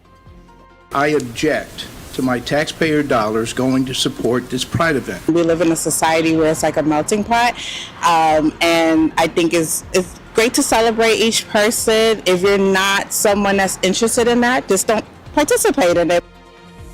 The Pride Month of backlash that started it all and what leaders are thinking about doing, that's next. Plus, someone wanted to know the difference between a stop sign and a stop bar. Trooper Steve explains what drivers need to know coming up. This portion of the news is sponsored by Seminole Hard Rock Hotel and Casino.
City leaders in St. Cloud are now holding a workshop on how they should issue proclamations. Yeah, last year in June, the city chose to not issue any proclamations, and some felt it was because they didn't want to support Pride Month. Your Osceola County community correspondent Stephanie Rodriguez is in St. Cloud with what you need to know. I have here the proclamation policy draft that the city of St. Cloud had on its website. You can see here on page number 3 that the section labeled community support proclamations is fully crossed out. I object to my taxpayer dollars going to support this Pride event. This is nothing more than a celebration of a sexual preference and an alternate lifestyle. That was from June of last year during a St. Cloud City Council meeting about Proud in the Cloud. This was after the council chose not to issue any proclamations for June. This led to a disagreement between Mayor Chris Robertson and former Deputy Mayor Sean Fletcher, the first openly gay council member. Fletcher was removed as deputy mayor after the council disagreed with how he handled his decision to not issue proclamations, suggesting they didn't want to support Pride Month. I absolutely believe it could have been handled differently. And I'm going to leave it at that. Proud in the Cloud went on with over 1,500 attendees. When I heard all about this last year on the news, I really just thought, why does it affect other people if it's not pertaining them? Why is it such a big deal? Some residents believe the city should issue community support proclamations because they can unite St. Cloud. We live in a society where it's like a melting pot, and I think it's great to celebrate each person. If you're not someone that's interested in that, just don't participate in it. In addition to Pride Month, the St. Cloud City Council chose not to issue proclamations for both Home Ownership Month and Fatherhood Awareness Month. I'm your Osceola County community correspondent, Stephanie Rodriguez, News 6. Okay, do not say you have not been warned. For the better part of 10 to 12 days or so, we have been telling you this cold blast is coming. We have team coverage on what you need to know to get ready for this. We're going to start with meteorologist Julie Broughton. And guys, that cold air is already rolling in. A lot of us woke up to some rain this morning, which is what we expected, and that was that front, which is now well to our south. Now, right now it's 4:46. We're about an hour from sunset, and that's when the temperatures will really start to drop. So if you haven't done some of these preps already, now is the time to bring in or cover your sensitive vegetation. A lot of those tropical plants, very sensitive. Definitely the pets need to be inside. And if you're in our northern interior counties, it is a night where you actually do need to cover the pipes. We have freeze watches and warnings area-wide, and also cold weather advisories posted for all of us overnight because it will feel like the 20s and 30s. Now, we don't talk about protecting our pipes a lot in Central Florida, but it is one of those deals, especially if you're in Marion and Sumter counties, where you're going to be talking about temperatures colder than 30 degrees. So you want to maybe bring in or drain and store those outdoor hoses, or maybe just consider that slow drip for some of those faucets. And here's what it looks like right now on our Light Orlando Delivering Hope Together camera. 55 right now in Orlando. Most of us are in the 50s right now, but we will go to a low of 34 in Orlando, 26 in Ocala, and most spots in Orange County going to around 31 to 35 degrees. It will feel like the upper 20s and low 30s. Some spots in Seminole County could be below freezing for about 2 hours. So again, you need to protect those plants. And Osceola County, some of you again could be around 30 to 34 degrees. Some spots below freezing for a couple of hours. It will feel like the upper 20s and 30s. In fact, with those winds, we're talking about wind chill readings being kind of the coldest from about midnight to 2 o'clock tomorrow morning. Meteorologist Jonathan Kagas is standing by. And Jonathan, we have seen winds gusting close to 40 miles per hour. Yeah, not a good day for your garbage can to be left on the street for sure. They're blowing all over the place this afternoon. As you mentioned, gusts near 40. We are still near that. At New Smyrna Beach, we have a 29 mile per hour gust at last check. For Melbourne and Mitco, we have those wind gusts still pushing 40 miles an hour. 30 mile per hour gusts just reported for us in Leesburg, Wildwood, back about 17 miles per hour. So it is gusty. We're going to keep things gusty for the remainder of the evening, but gradually we are going to watch those winds come down. So for the next several hours, again, we are going to be gusting into that 30 to 35 mile per hour ballpark. But overnight tonight, and by the time you wake up tomorrow morning, those winds will gradually back off. Now, it's a double-edged sword because as the winds back off and high pressure slides in, helping those winds to back off, that's what's going to allow the temperatures to really begin to plummet. High pressure, again, sliding in across the North Gulf Coast as we move through the overnight hours. That's going to be 6 to 7 o'clock, pretty much plops itself right on over north central Florida. It'll calm everything down, but as it does so, again, as the winds back off, the temperatures fall very, very quickly. For more on the numbers over the next 7 days as we keep this extended cold snap going, we'll send things back over over to meteorologist Julie Broughton. Jonathan, here's your hour-by-hour forecast for the next couple of hours. This is Barney. He's in a basket, which is where he should be, inside. Look at his little feet. He can't be outside. That is way too cold for all of our pets. We will drop into the mid-40s by 8 o'clock. Again, in Orlando, you wake up at 34. We are talking about mid-20s up in areas like Marion and Sumter County. Then tomorrow we go to a high of 60. We start our Saturday in the low 40s. Sunday, an isolated shower possible as our next cold front comes through. And by Monday morning, Martin Luther King Jr. Day, we start the day at 35, going to a high only of 58. And even Tuesday, we are still in the 30s. All right, Julie, thank you. To stop or not to stop? That at that white bar, that is the question Trooper Steve says he gets asked a lot. So he is explaining the difference between a stop sign and a stop bar. That's next.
Where do I actually stop? Stop sign or stop bar? That's a good one.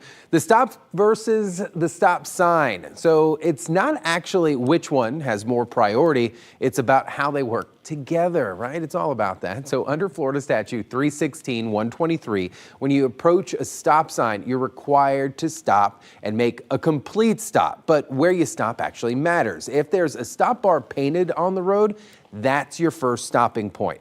The stop bar shows exactly where traffic engineers want your vehicle to stop before continuing on. You'll often see stop bars placed close to like crosswalks, sidewalks, or other type of crossings, so you stop before entering those areas. After stopping, you then yield right of way to other traffic moving out there. Remember, a stop sign or a stop bar means zero movement.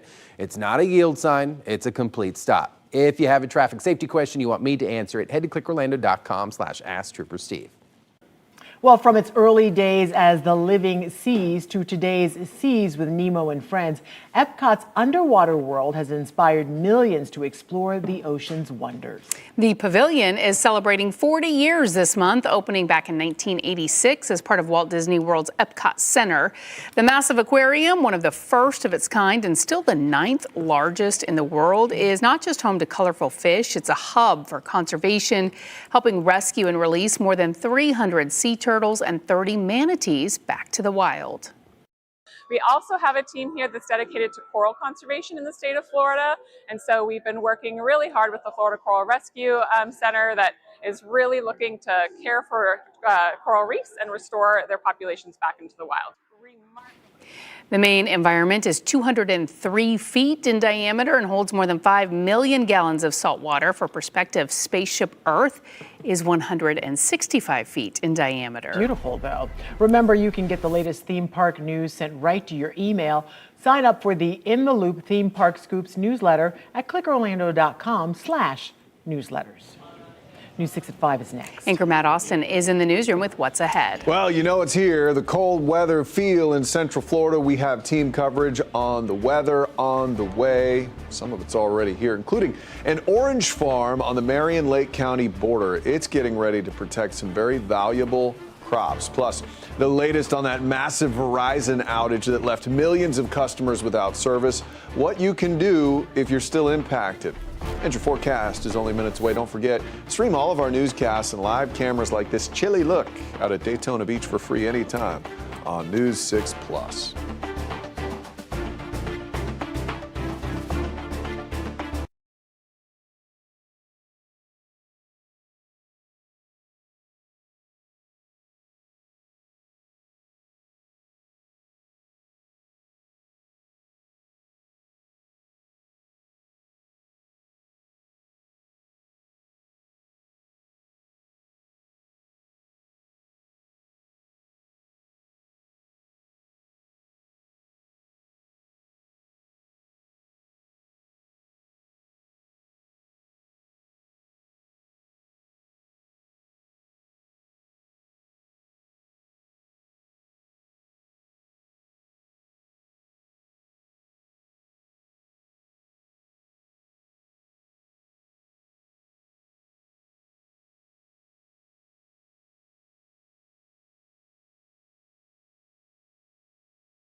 if it goes lower than 29, is very, very bad for our kids.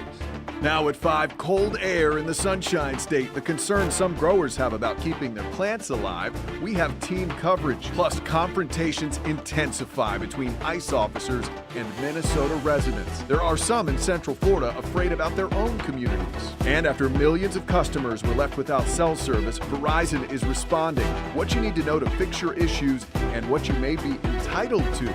You're watching News 6 at 5.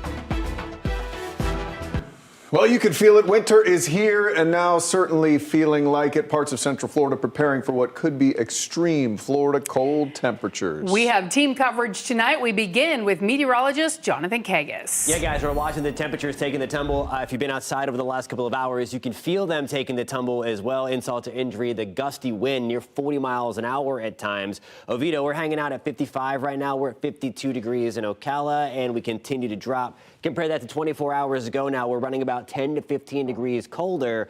And as soon as we lose the sun, which is kind of helping counteract the cold right now, the temperatures are going to plummet very, very quickly overnight. So by 7 o'clock, we'll likely be headed towards the mid to upper 40s.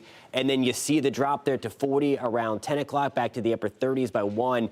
And then again, we wake up into the 20s and 30s as we get into the early stages of tomorrow morning. The one thing that's adding insult to injury is mentioned. If you've been outside again, you know what I'm talking about. It's the wind as that front plowed right on through. We have gusts now just updated to 32 miles per hour in Melbourne and Miko. Kissimmee, we just gusted to 25 miles an hour. At the Orlando International Airport, we now have a gust of about 33 miles an hour, pushing 30 along the coast as well. Gradually through the evening, these winds will taper off. The issue is when the winds go calmer, it's easier for the atmosphere to kind of send any kind of warmth back up into the atmosphere. So that's what's going to allow us to really drop again tonight. We're going to talk about that part of the forecast. Meteorologist Julie Broughton along as well to help take us neighborhood by neighborhood into what you can expect tomorrow morning, coming up at about 5:17, guys.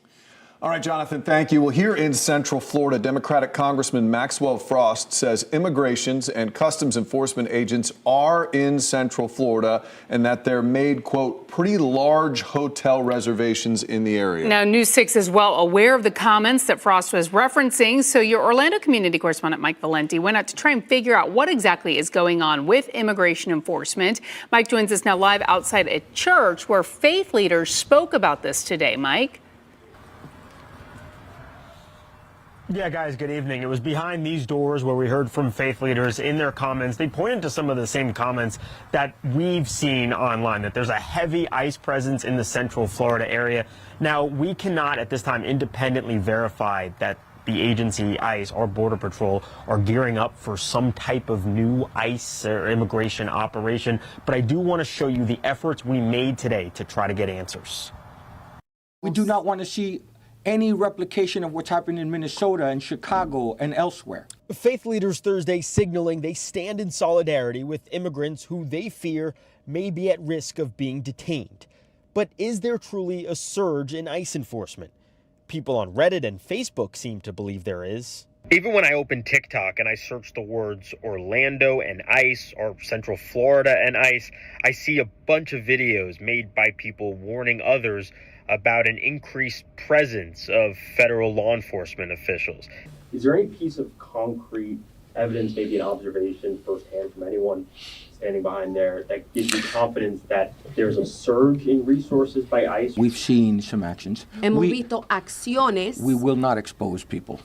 So I'm finishing up an email to the Department of Homeland Security just to see if they can give us any insight and confirm if there's any validity to these claims. I referenced that the talk has garnered so much attention online that even state elected officials are talking about it now.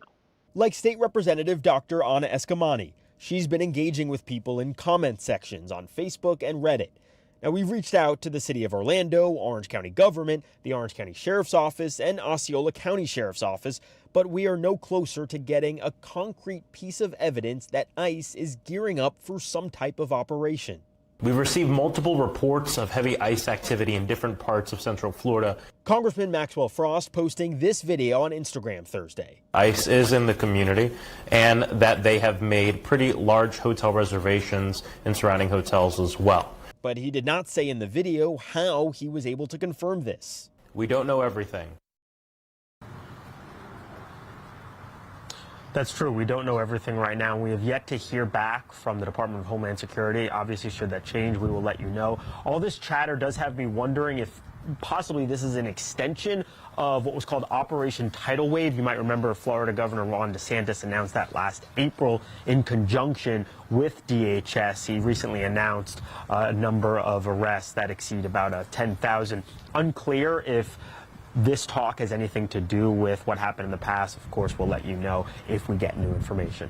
For now, I'm your Orlando community correspondent, Mike Valenti, News 6. Mike, thank you. A new proposal would lower the minimum age to buy rifles and long guns in Florida. Right now it's 21. This would move it to 18. It passed in the House Thursday. It seeks to undo a 2018 law put into place after a shooting at Marjory Stoneman Douglas High School. That's in Parkland.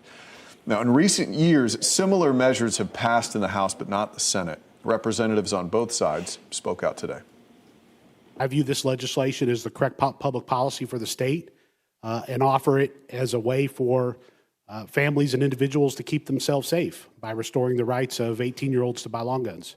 Would it be safe for 18-year-olds where studies show that their brains are not necessarily completely developed to be buying long guns that we know tend to be the guns that are used in our school shootings? A Senate bill on the issue has not been proposed for this year's session. A former school resource officer in Sanford arrested for having inappropriate conversations with a teenager while on duty. Today, he faced a judge for the first time. News 6's community correspondent Alex Cook was there and brings us the latest. That former Sanford police officer and school resource officer, Pedro da Silva, saw a judge for the first time today right here in the Seminole County Jail behind me. He faces charges of inappropriate conduct with a minor. And the judge did find probable cause and also granted him bond, meaning that he may be getting out of this jail sooner than later. You make a finding of probable cause for each of the 3 counts. Pedro Enrique da Silva was arrested after an investigation found he had inappropriate communications with a 17-year-old student while on duty, according to the Sanford Police. The Sanford Police Department says the case began last December when an officer reported concerns about da Silva's behavior. Chief Cecil Smith says da Silva was immediately removed from his position and terminated. The chief added in a statement, "This man's actions can be described as nothing but vile, disgusting, and repulsive." Da Silva allegedly sent explicit messages and showed inappropriate photos to the teenager. Da Silva was charged with written solicitation of a minor, sexual offenses as an authority figure, and distribution of obscene materials. A judge granted bond with strict conditions, including no contact with minors except his young son and a GPS monitor. Seminole County Public Schools says we are thankful for the quick and decisive action taken by the Sanford Police Department. Investigators are asking anyone with information to contact the Sanford Police Department or Crime Line. Da Silva will see a judge again on March 3rd. That's the date for his arraignment as his trial moves forward. Here in Seminole County, I'm Alex Cook, News 6. Well, Lake County, Sumter, and Marion will be the coldest tonight, where so many of our citrus groves remain. And News 6's Ashley Garrett continues our team coverage from the Lake Marion County border with a grower who was worried about the impacts the weather could have on their crop. Absolutely. Good evening to you all. I'm live at Yummy Harvest in Lady Lake. And look, we've been out here since about noon, and I can tell you the temps, no doubt, are cold and windy, just as anticipated. But when it comes to the temps dipping into the 20s, that's as early as overnight tonight into early tomorrow, it's really worrisome for the owners out here at Yummy Harvest here. It's because they've invested thousands into these 1,800 trees you see right here. Well, I asked them how they plan to keep them safe. Here's what they had to say. Yummy Harvest in Lady Lake on edge. It's all due to the threat of extreme cold. I mean, concerning in a way that if it goes lower than 29 is very, very bad for our trees. Yeah, we're expecting 20-degree temps, especially the closer we get to Thursday overnight, tonight, into Friday, tomorrow morning, and wind gusts up to 30 miles per hour. Oscar and Tanya Torres, though, no stranger to something like this. This will be the 3rd time where we've hit temperatures one specific time 2 days in a row in the 20s. So it was successful, whatever y'all did the last 2 times, correct? Yes. What did y'all do? Basically, we need to make sure that every tree receives water during that time. So like this, the water releases heat and it protects, it brings the temperature up. Forms like a blanket. Oscar explains more. How much money goes into something like that? Being able to have enough irrigation systems for your 1,800 trees? In this case, for 12 acres that we have here, is in the tens of thousands. So that explains why, even more so, why you all are concerned about the weather event coming in tonight. Yes. A lot of money has been put into your investment here. Oscar and Tanya hoping for the best, but if things don't turn out in your favor, what's the plan then? Wow, that's a really good question. I don't want to even think We don't about even it. think about it, honestly. We don't consider it. We need to replant probably. Replant, yeah. A lot of people love our grove, and we want to continue in the citrus business. Absolutely. So I actually just got a text from one of the co-owners of Yummy Harvest, Tanya, and she actually wanted me to share that this You Pick Orange Grove is going to be open through the end of February. And I can tell you folks personally, I did have a couple sips or 5,000. It started at the top. You see where it is right now. It is yummy indeed. So we are hoping for the best for this couple here. But for now, we'll send things back to you in the studio. Live in Lady Lake, I'm Ashley Garrett for WKMG News 6. Nothing tops Florida orange juice. And Ashley, welcome to News 6. Good stuff, yeah. You're going to enjoy all of the oranges that we have. Yeah. Orange juice will keep you warm. And healthy. Yeah. Well, after an early exit from space, NASA's Crew 11 is back on Earth tonight. The astronauts touch down in the overnight hours. Next at 5, the mystery behind the sudden and unusual departure. And did you know that you could get some money back from Verizon for that huge service outage yesterday? We'll explain coming up. You're watching News 6 at 5. We'll be right back. Look at that wind.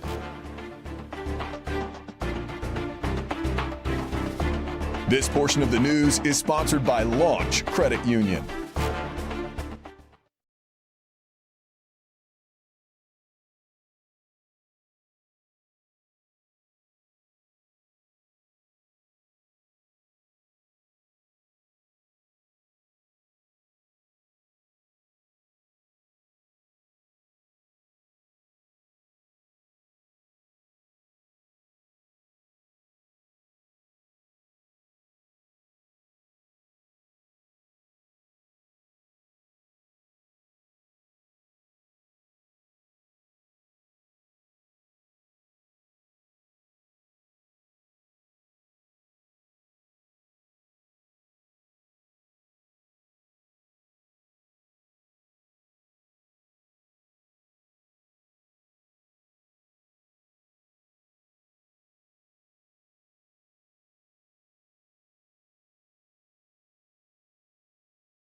Well, the Crew 11 astronauts are back on Earth, splashing down off the coast of California very early this morning. It was a first in space station history. Yeah, it was the first time that a crew had to cut a mission short because of a medical issue. News 6's Mark Lehman is following the developments and has an update on the crew's journey home. NASA's administrator says the astronauts are doing well and the early return happened without any issues, but questions remain about the medical concern that prompted the mission to be cut short. Early this morning, we saw all 4 astronauts emerging from the Dragon capsule and seemingly in good spirits. The crew, who are from the U.S., Russia, and Japan, launched in August and should have remained on the space station until late February. On January 7th, however, NASA abruptly canceled the next spacewalk and later announced there was a medical concern and that the crew's mission would be cut short. Now, after the capsule safely splashed down in the Pacific, NASA Administrator Jared Isaacman was asked about the severity of the medical issue. Without going into specifics beyond what was already shared, obviously we took this action because it was a serious medical condition, right? You know, in that respect, it was a serious situation. The astronaut in question is fine right now, good spirits, and going through the proper, the proper medical checkouts.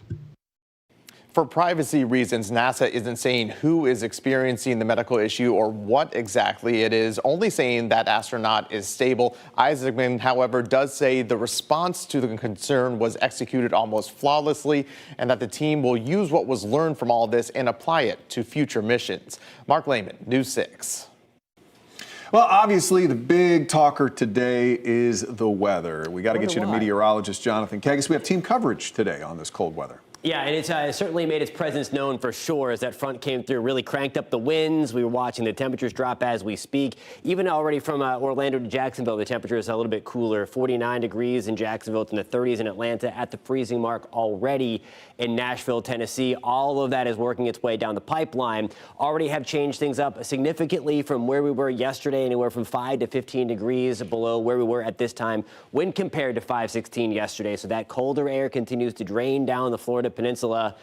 It sure looks nice out there. Here's a live look, Daytona Beach, with our Daytona Beach Skycam this evening. It is windy. Air temperatures falling into the low 50s in Daytona right now. The breeze out of the west at about 10 to 15 miles an hour. The cold front again to our south. The wind is still gusty, and it's going to remain extremely gusty for the remainder of the evening, gradually tapering off a little bit overnight. Here's another view. You see the Skycam shaking all over the place. The palm trees really blowing in the wind. That's a live look, Port Canaveral, Brevard County. With our Launch Credit Union camera, we have sustained winds at 30 miles an hour right now, gusting at times to near 40 along the coast. Air temperatures right now back into the mid-50s as the eastern two-thirds of the country dealing with this big chill. For more on how long we're going to stay below freezing, because that's one of the big components with this certain cold blast, we're going to send things over to meteorologist Julie Broughton. Jonathan, we're about 30 minutes from sunset, and that means those temperatures will start dropping quickly for us this evening. Here's what you can expect where you are. So if you're in Ocala, you could spend up to 6 hours below freezing. Coleman, you're looking at an overnight low of 28, so about 4 hours below freezing. In Sanford, you'll hit right around that freezing mark for about an hour or so. Orlando and Melbourne, we are not expecting to go below freezing in those areas. Here's what you can expect county by county. Now, if we don't get to your county this half hour, I'll make sure to get to them at 5:45. But let's start out in Marion County, areas like Reddick, Ocala, Denellen. Your temperatures will go to about 24 to 28 degrees. In Marion County, you are going to want to protect your exterior pipes. That's a good idea anytime temperatures get below about 30 degrees. Sumter County, so we're talking about the villages down through Webster. You're looking at overnight lows around 27 to 31 degrees with it feeling like 26 to 32 degrees. So we're talking about dangerously cold conditions. Lake County, you will also be in the upper 20s in some spots, feeling like the mid-20s. If you haven't already brought in or covered that tender vegetation, you might want to go ahead and do so because those temperatures will drop for us. In Orange County, most of us in Orange County will not go below freezing. Some spots will hover to about 31 degrees in those northern interior spots. So again, a good idea to protect your plants. Now coming up at 5:45, Jonathan, we will go through the rest of our counties and talk about what precautions you need to take where you are. Yeah, no matter what where you are, it's going to be cold. We're at 34 in Orlando. We're at 37 degrees in Melbourne tomorrow morning. When you wake up, 35 in Titusville. Now here's a look at your afternoon. Your forecast is sponsored by Payne Law. Dominant sunshine is not going to help too much. We're back in the mid to upper 50s. The wind should back off significantly, though, again, overnight, and by the time get into tomorrow afternoon. Air temperatures do rebound nicely on Saturday after a cold start. We're back into the low 70s, and then another big front comes on through on Sunday into early Monday. That'll take us back down into the 20s and 30s. Highs on Monday only in the 50s. Jonathan, thank you. If your phone, like mine, did not work yesterday, you certainly were not alone. Mine either. And now one cell phone company is saying sorry with some money, but it's not automatic. How to get your credit on your cell phone bill. That's coming up.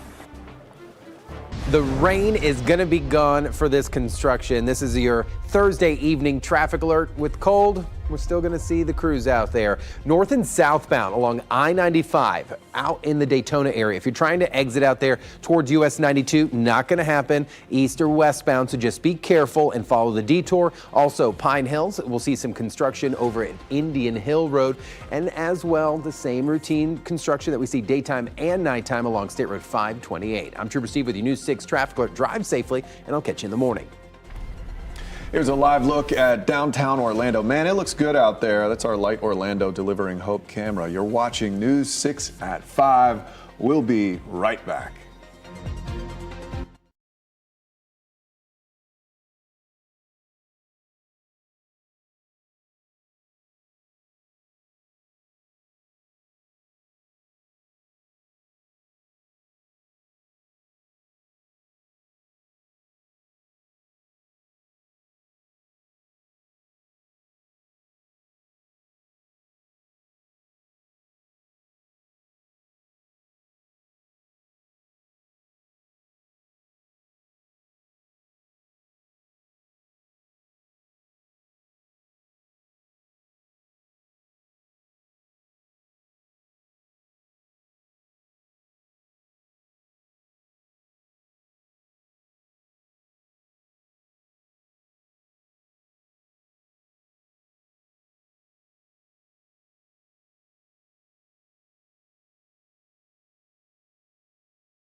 Well, Verizon's massive network outage left millions of wireless customers without a working phone yesterday, including us here at the news desk. People were scrambling to find Wi-Fi, and in some cases, they weren't sure whether they could even call 911. News 6 investigator and business analyst Donovan Myrie is in the newsroom with the latest on that outage. Donovan.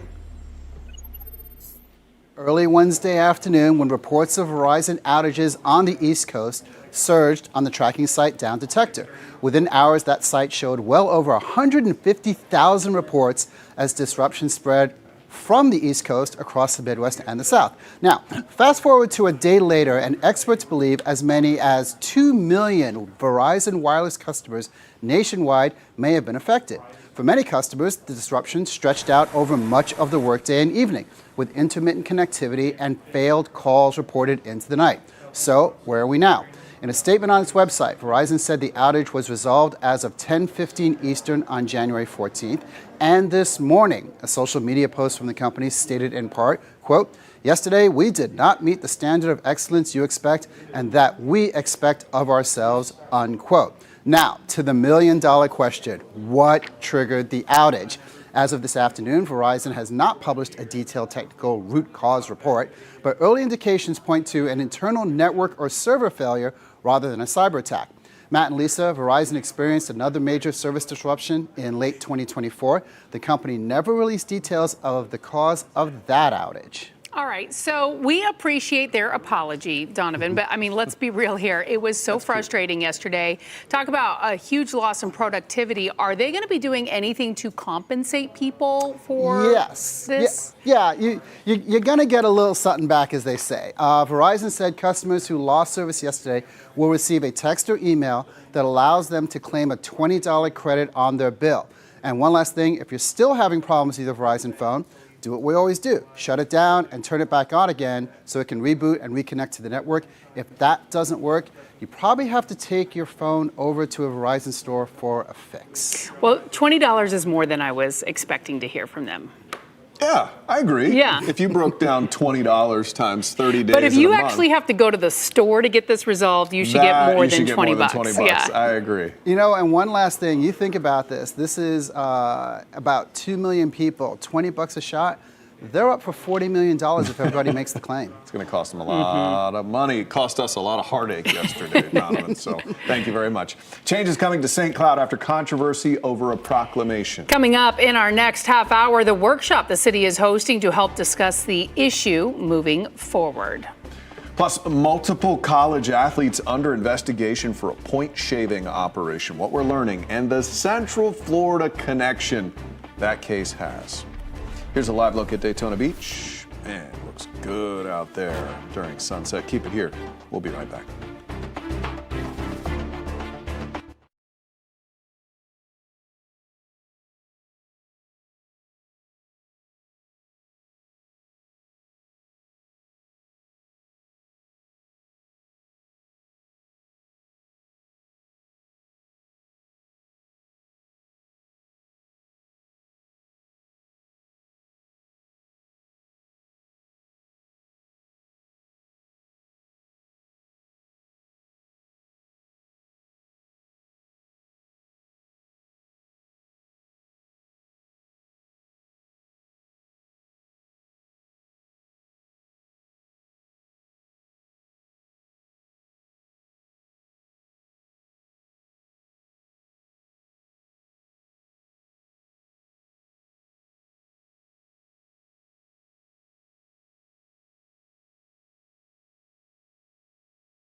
Glad you're with us. I'm Lisa Bell. And I'm Matt Austin. You're watching News 6 at 5. We're following several top stories for you right now, including in Osceola County. We heard on social media ICE officers had been seen in the area and even booking hotel rooms. So we're digging in to try to find out what's true and what's not. Faith leaders in Kissimmee pointed to those comments we've seen online. The comments on Reddit and Facebook say there's a surge in enforcement, but we have yet to independently confirm that is true. We've reached out to law enforcement across the area, but we haven't heard back if ICE is gearing up for an operation. We're going to keep on digging on this and let you know what we're hearing and keep you updated on air and online.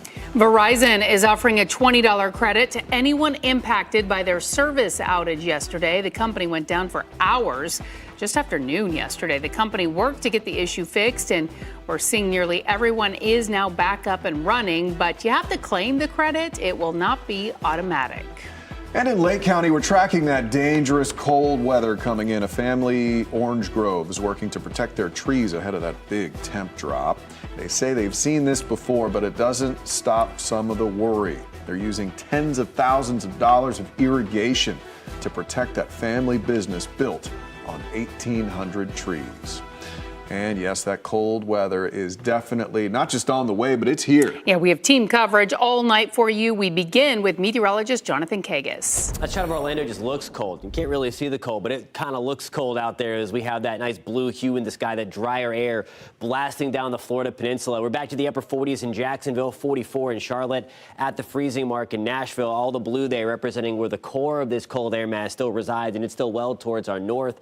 That slides in behind our front. That certainly made itself known as the winds cranked up as expected today as it moves down towards South Florida right now. Behind it, we have a secondary front. So we're going to do this roller coaster thing where the start of the weekend is going to jump up to be a little warmer, and then we're going to get a reinforcing shot. So this is going to be an extended round of colder air really through the middle portion of next work week. Now, as far as tonight is concerned, the cold night of the bunch, the really cold night, we're back to the upper 40s by 7, and then just look how quickly we drop by 10 o'clock. Some of us already falling into the upper 30s, most of us at least in the 30s on the other side of midnight. And then 4 o'clock in the morning, we are back into the 20s and 30s. When you wake up again, most of us will be into the upper 20s and low 30s. Locally, we're in the low 50s right now in Wildwood, 53 in DeLand, Titusville. Good evening.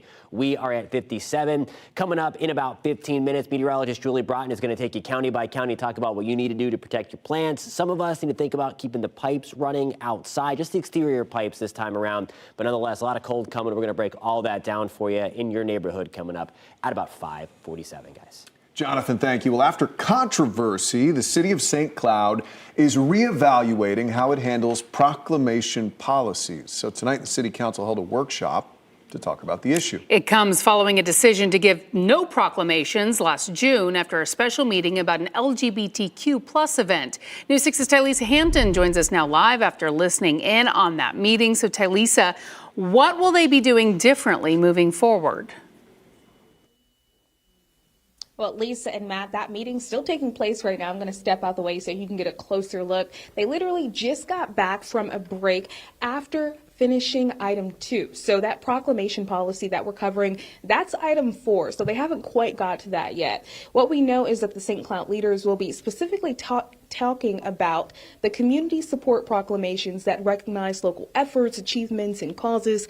This follows that special meeting held last June regarding the LGBTQ plus event, Proud in the Cloud, which ended with the decision not to issue any proclamations for the month of June, sparking the disagreement on the council and divided some living in the city. One person said they didn't want taxpayer dollars supporting the event, while another said it shouldn't have been an issue. As for what could happen in this workshop, well, no vote will be taking place, but we could see what could be the opposite of last year's, that maybe they'll talk about having these proclamations happening this year compared to last year. Again, this meeting started at 2:30, so it's taking a while to get through this agenda right now, but we'll make sure to keep you updated on what is said in this meeting. Reporting in St. Cloud, I'm Tylisa Hampton. Back to you. Thank you, Tylisa. Well, it's been more than a week now since Renee Good was shot and killed by an ICE agent in Minneapolis. Since then, we've seen days of intense protesting and violence, and now President Trump has a warning for local officials if it doesn't stop. CBS's Lana Zak is there with details.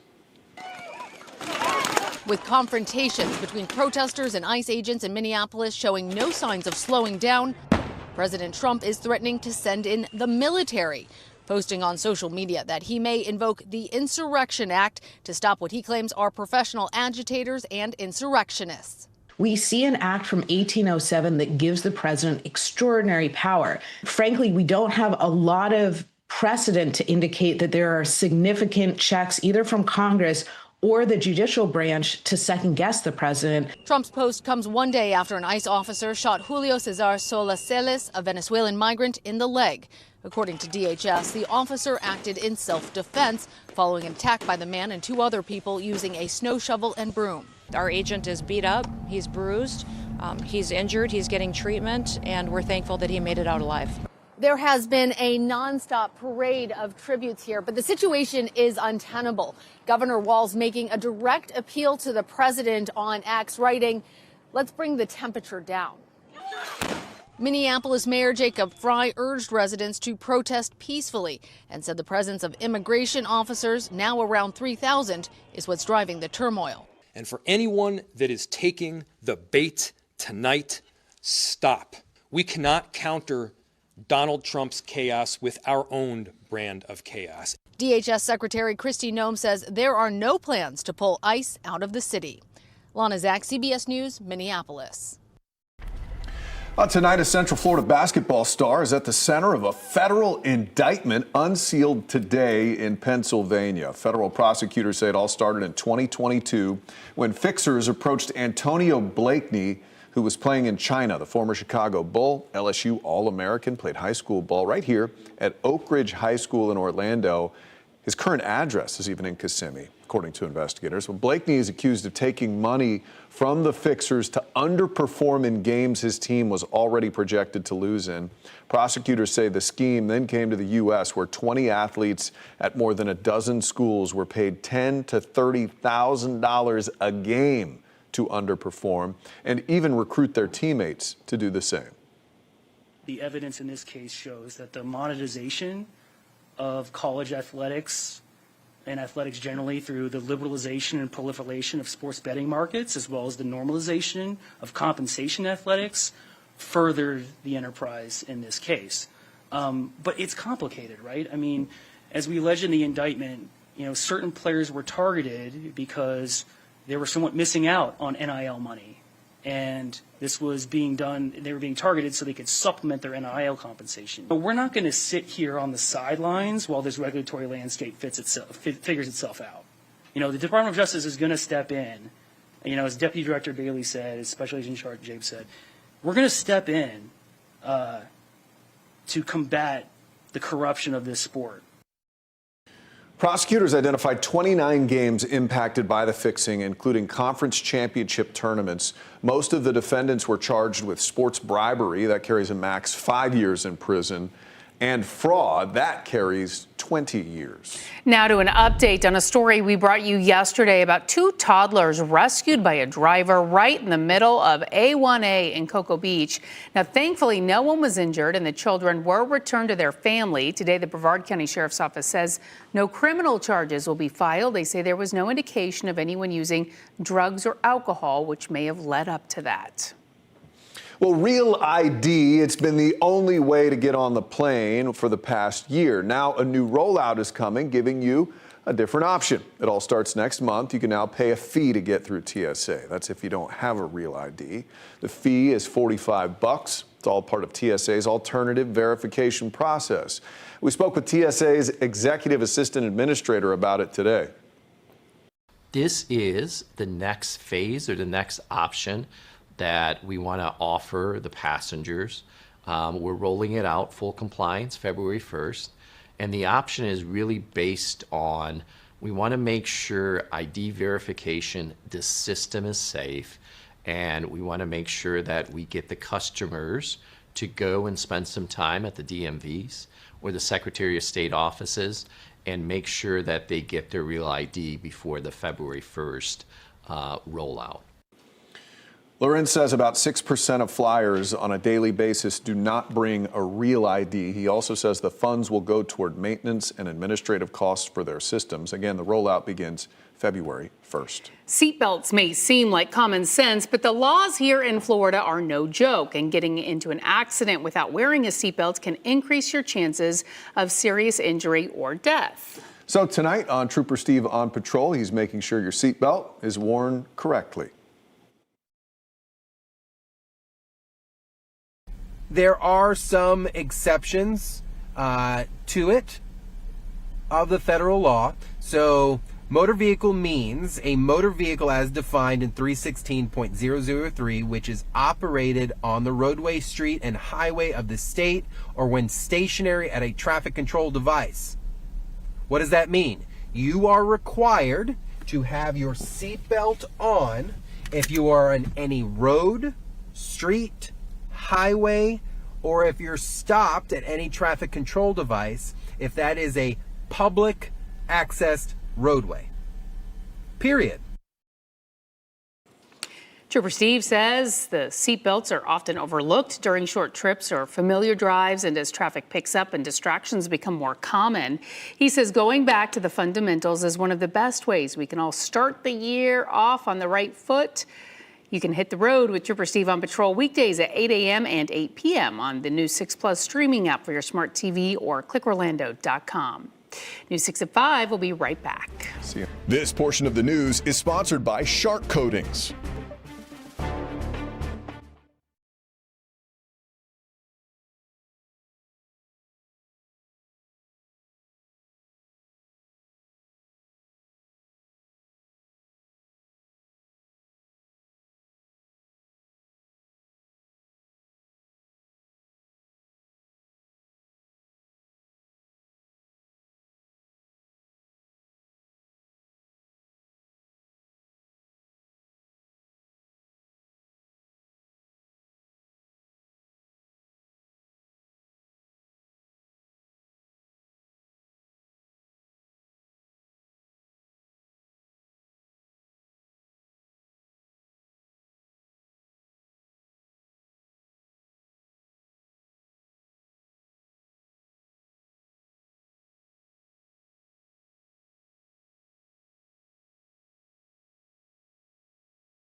Well, a recent state audit uncovered major problems in Florida's school voucher system. The problems cost public school districts millions. Lawmakers say they could have a fix. News 6's Jana Manahalal tracks the money to see how this could impact you.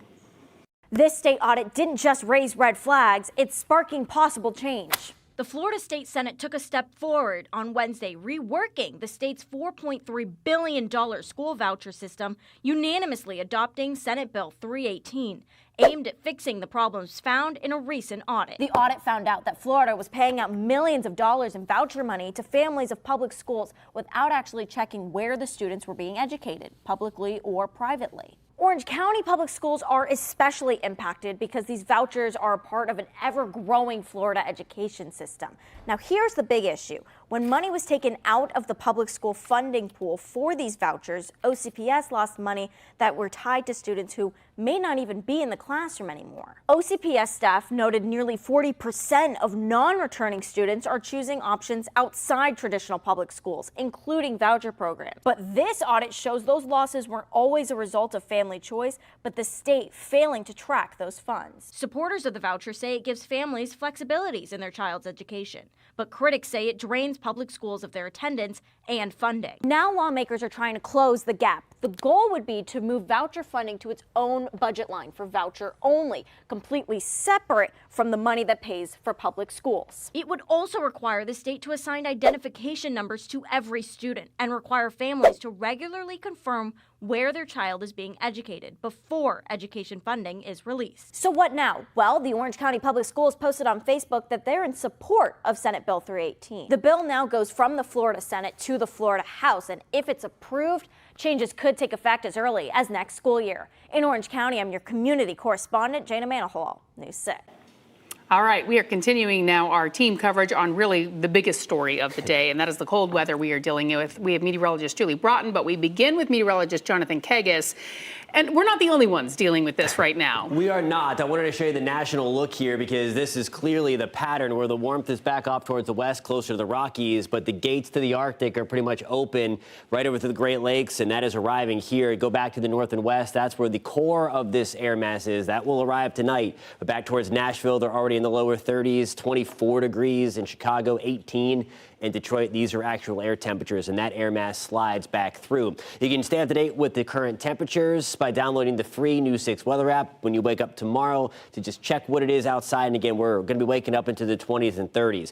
There's the cold front that really cranked up the winds. Again, they will stay gusty for the rest of the evening, but gradually overnight, they will back off. Then already on the heels of that front, this is going to be an extended round of cold. Of course, the coldest coming tonight, but this front moving through the upper Midwest and northern plains right now, that's going to slide through Sunday into Monday. So a couple of Arctic fronts here. We're going to fast forward to your weekend. This is 7 o'clock on Saturday. We should be on the drier side. Note, though, out ahead of this front, we are going to watch some of the warmth surge back in a little bit. We'll get back into the low 70s. But then as the second front passes, look at this. This is certainly making the runs on social media. With how cold it is, there's a little bit of moisture around, maybe a few flakes flying in parts of the Florida Panhandle, maybe into parts of South Georgia as well. All that flakage does stay in North Florida. That does not even come close to here. But we will get all the cold. Tomorrow morning, again, we are waking up in the 20s and 30s, the coldest morning we have felt since way back in 2022. Now for a county-by-county look at what it's going to be in your neighborhood with some things to meteorologist Julie Broughton. Jonathan, during the last half hour, we visited our county-by-county locations in our northern interior spots. Let's start you out this half hour in Flagler County, where you're looking at overnight lows in the upper 20s and low 30s, as cold as 28 degrees. It will feel a few degrees cooler than that, and you're looking at 2 to 4 hours below freezing. So it is an evening where you are going to want to cover your plants or protect that tender vegetation. As we head into Volusia County, you're looking at temperatures ranging from around 28 to 34 degrees. The farther inland you are, the colder you will likely be. Some spots 1 to 4 hours below freezing. As we take you now down into Seminole County, areas like Sanford, Lake Mary, down toward Oviedo, you'll fall back to about 30 to 34 degrees. It will feel in some spots like the upper 20s when you are out the door tomorrow morning. And in Brevard County, some of you will be the warmest, but again, we're talking about upper 30s for our warm spots tonight, 32 to 38 degrees. Most of you will not drop below freezing in Brevard County, but still you may want to protect those plants. It will feel like around 30 to 36 degrees. And then as we take you into Osceola County, so we're talking about areas like Celebration down to Point Siena and down toward our friends in Yeehaw Junction, 30 to 34 when you wake up and you're heading out to work and school tomorrow morning. It will feel like 29 to 33 degrees. Again, we all all have cold weather advisories in place because of that wind chill. So we will continue to see the temperatures dropping now that we are just about at sunset. Jonathan. Julie, temperatures are going to get back to around 60 tomorrow afternoon, so we do make a little bit of a comeback with dominant sunshine. The thing is, we do have that secondary front coming through by the second half of your weekend. For that, here's a look at your forecast. Your forecast is sponsored by Advent Health. Temperatures again by Sunday morning, again on the warmer side. That's after a day on Saturday into the lower 70s, so a little bit of a roller coaster ride. Hanging around 60 on Sunday. Rain chances do go back up a little bit, and then that other blast of colder air settles in just in time for Dr. Martin Luther King Jr. Day on Monday morning. 20s and 30s back. We'll top out into the upper 50s Monday afternoon, guys. Jonathan, thank you. More to come on News 6, including... The Brevard County deputy who killed his best friend, another deputy, pleads guilty to manslaughter. I'll take you to court where at any moment Andrew Lawson could be sentenced. Coming up tomorrow, the big chill hits Central Florida with temperatures near freezing. How long for this winter blast and what the Central Florida area is doing to help those at risk. Plus, protecting pedestrians, the new plan to keep people safe, and what it'll cost. We'll see you tomorrow for News 6 Morning starting at 6.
An emotional day in court about a case that shocked communities across Brevard County. A former deputy shot and killed another young deputy in December of 2022 when prosecutors say the roommates and best friends were playing video games. Your Palm Bay community correspondent James Barbero has covered this case from the beginning and has the latest on today's plea hearing.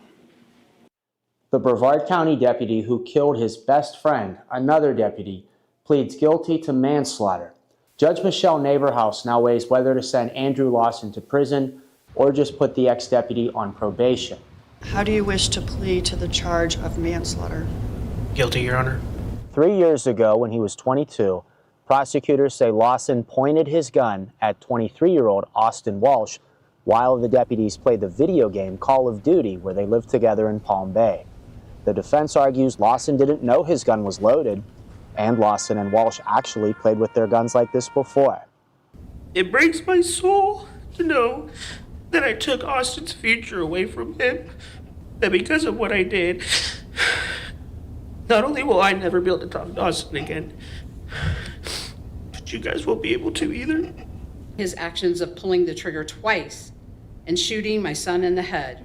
Austin's mother, Cheryl, ever since the loss of my brother, I have not been the same. And brother, Alec Walsh, say a trained officer of the law fooling around with a gun is no accident. You don't point a firearm at another person without the intent to kill that person. In case you're wondering if drugs or alcohol were involved in the shooting, the defense argues no. This hearing ran past 5 o'clock, so the judge is continuing it on another day. We'll continue to keep you updated on News 6 and clickorlando.com. In Brevard County, I'm your Palm Bay community correspondent, James Sparvero, News 6.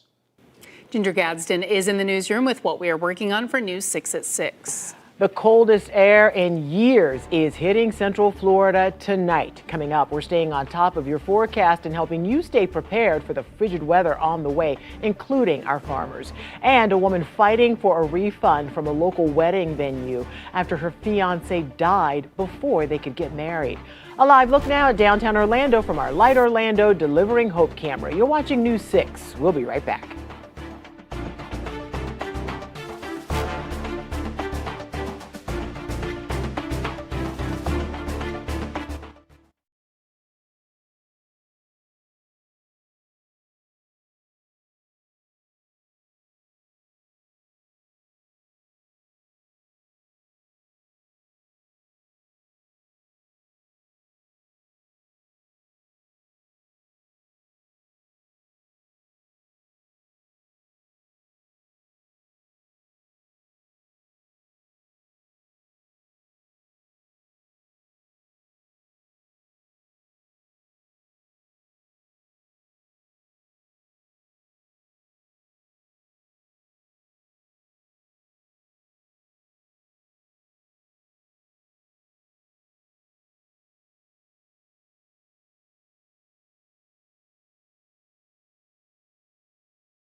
The coldest air in years is hitting Central Florida tonight, and we're getting you ready.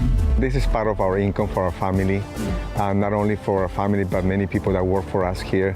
You're pretty well in bad shape if your pump cuts off during the middle of a freeze. Your team weather coverage on News 6 at 6 starts now. And that team weather coverage includes News 6's Ashley Garrett, who's learning more about the impact this weather could have on our farmers and eventually on you at the grocery store. But first, let's get right over to meteorologist Jonathan Kegas with a look at how cold we could get overnight. Jonathan. Yeah, guys, we are taking the tumble. We are watching the temperatures fall very, very quickly. Tonight we were in the mid-50s at last hour. Now we're back to around 50. It's in the 40s in Jacksonville, 30s in Atlanta, and Nashville has fallen a few degrees over the last hour as well, and now back into the upper 20s. So the temperatures are going to start falling very, very quickly tonight, especially as we are beginning to lose the daylight that we had out there to help kind of counteract some of the cold after we lost the clouds. There is the front itself. It is pushing through South Florida and kind of keeping all of that cold air all open from the Great Lakes, back from the upper Midwest, and then arriving back into Central Florida again overnight tonight. The drop in the temperature again going to be quick as we start to move over the next hour or so. You see by 7 to 10 o'clock, we'll shave off about 10 degrees, moving from the upper 40s. In some places already to the upper 30s. We'll be in the mid to upper 30s on the other side of midnight. And then by the time you wake up tomorrow, that's when the chill really starts to settle in. The one positive, if you want to call it that, the wind should also be backing off gradually as we go forward through the overnight hours. We're going to talk much more about the wind component of this forecast and a secondary blast of cold on the second half of your weekend coming up at about 6:17, guys. Jonathan, thank you. Power outages also a concern with not only the cold weather, but the wind associated with it. Yeah, we've been monitoring Duke's outage map all day today, and we've seen large outages possibly related to downed trees or limbs in the Mount Dora area. That's where we find News 6's Troy Campbell. He's live for us. So, Troy, you talked to neighbors about these outages. Yeah, we just spoke with several residents who say they're thankful that their electricity is back on after several hours, describing, like you said, heavy winds in the area at this time. It's also only expected to get cooler, so imagine not having electricity during that time period. Of course, I have a thermometer right here. So if we take a look at it right now, we're seeing it's reading at just over 50 degrees. And again, these temperatures only expected to get cooler. I was just going to put some lunch in the microwave and everything went dark. So that's Scott Simon, and he says he was home this afternoon just after 1 o'clock when he says the electricity went out here in his neighborhood, his home located off South Clayton Street. Duke Energy's outage map showed about 75 customers were without service at the time. The energy company cites the reason for the power outage as falling trees and debris in the area. Neighbors tell us they noticed heavy wind gusts in the moments just before the power went out. How would you explain the weather around the time that the power did go out? It was very, very windy. There was debris falling in the driveway. The trees were swaying back and forth. There was some flickering going on. And again, taking a look at that thermometer reading just over 50 degrees. And of course, as we get into the evening, I do expect that to drop. And neighbors thankful their electricity's back on. Taking a look at Duke Energy's power outage map right now, it doesn't show anything major going on. So of course, we will continue to monitor that. Live in Mount Dora, Troy Campbell, News 6, back to you. Troy, thank you. And it's no secret we are known for our oranges around here. Yeah, and they are at risk because of the cold temps we'll see in the northern counties of Central Florida. News 6's Ashley Garrett spoke with neighbors near the Lake Marion County border, an area bracing for those extreme cold temps. Here at Yummy Harvest and Lady Lake, folks are preparing for the extreme weather conditions expected to come this way. Temps dipping into the 20s late overnight Thursday into early Friday. It's really got the owners here at Yummy Harvest really concerned. It's because they've invested over the years thousands into the 1,800 trees you're looking at right now. I asked them to share how they plan to keep these trees safe. Here's what they had to say. Yummy Harvest and Lady Lake on edge. It's all due to the threat of extreme cold. I mean, concerning in a way that if it goes lower than 29 is very very bad for our trees. Yeah, we're expecting 20-degree temps, especially the closer we get to Thursday overnight, tonight, into Friday, tomorrow morning, and wind gusts up to 30 miles per hour.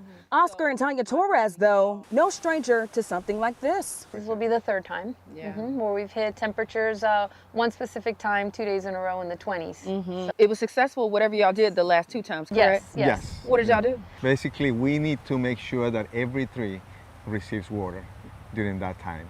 So like this, the water releases heat and it brings the temperature up. Forms like a blanket. Oscar explains more. How much money goes into something like that? Being able to have enough irrigation systems for your 1,800 trees? In this case, for 12 acres that we have here, is in the tens of thousands. So that explains why, even more so, why you all are concerned about the weather event coming in tonight. Yes. A lot of money has been put into your investment here. Oscar and Tanya hoping for the best, but if things don't turn out in your favor, what's the plan then? Wow, that's a really good question. I don't want to even think about it. We don't even think about it, honestly. We don't consider it. We need to replant probably. Replant, yeah. A lot of people love our grove, and we want to continue in the citrus business. Absolutely. And the owners at Yummy Harvest tell me that they are a U-Pick orange farm that's going to be up and running through the end of February. And let me just tell you my personal experience. Look at this bottle here. It was filled to the top, but we are more than halfway in. And on camera, I'll show you just how good it is. Yep. Just then, it's still yummy indeed. In Lady Lake, I'm Ashley Garrett for WKMG News. All right. Now, because of this cold weather, there are several cold weather shelters opening in Central Florida, including in Brevard, Orange, Seminole, and Volusia counties. And you can get a full check on your forecast and a look at where these shelters are, as well as the hours by going to clickorlando.com and typing cold weather in the search bar. Well, responding to a lot of chatter online, Democratic Congressman Maxwell Frost says immigration and customs enforcement agents are in Central Florida and they've made, quote, pretty large hotel reservations in the area. News 6 is aware of the comments that Frost was referencing, so your Orlando community correspondent Mike Valenti went out to try to figure out what exactly is going on with immigration enforcement here. It was behind these doors where we heard from faith leaders Thursday afternoon. They pointed to some of the same comments that we've been seeing online, the claim that there's a heavy ICE presence in the area. Now, we have yet to independently verify if ICE is gearing up for some type of operation, but I do want to show you the efforts that we made to try to get answers Thursday. We do not want to see any replication of what's happening in Minnesota and Chicago and elsewhere. Faith leaders Thursday signaling they stand in solidarity with immigrants who they fear may be at risk of being detained. But is there truly a surge in ICE enforcement? People on Reddit and Facebook seem to believe there is. Even when I open TikTok and I search the words Orlando and ICE or Central Florida and ICE, I see a bunch of videos made by people warning others about an increased presence of federal law enforcement officials. Is there any piece of concrete evidence, maybe an observation firsthand from anyone standing behind there, that gives you confidence that there's a surge in resources by ICE? We've seen some actions. Hemos visto acciones. We will not expose people. So I'm finishing up an email to the Department of Homeland Security just to see if they can give us any insight and confirm if there's any validity to these claims. I referenced that the talk has garnered so much attention online that even state elected officials are talking about it now. Like State Representative Dr. Anna Escamani, she's been engaging with people in comment sections on Facebook and Reddit. Now, we've reached out to the City of Orlando, Orange County government, the Orange County Sheriff's Office, and Osceola County Sheriff's Office, but we are no closer to getting a concrete piece of evidence that ICE is gearing up for some type of operation. We've received multiple reports of heavy ICE activity in different parts of Central Florida. Congressman Maxwell Frost posting this video on Instagram Thursday. ICE is in the community and that they have made pretty large hotel reservations in surrounding hotels as well. But he did not say in the video how he was able to confirm this. We don't know everything. We're still waiting to hear back from the Department of Homeland Security, and if and when we do, we'll let you know. I'm your Orlando community correspondent, Mike Valenti, News 6. Well, we are staying on top of this freezing weather on the way. Yeah, the coldest air in 1,000 days is hitting Central Florida tonight. Coming up, we're looking at what farmers are doing to prepare for the Arctic blast we're dealing with. Plus, 6 months before this couple was to be married, the groom unexpectedly died. Although the wedding will never take place, the bride says she's been unable to get her money back from this ballroom where the celebration was supposed to happen. This portion of the news is sponsored by Advent Health.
The Crystal Ballroom here in Lake Mary is where Ty Hinson thought she'd be marrying her best friend this coming spring. When her fiance, William Coney, suddenly died just before Thanksgiving, Hinson says her wedding vendors voided all their contracts and gave back her money. All, she says, except this one.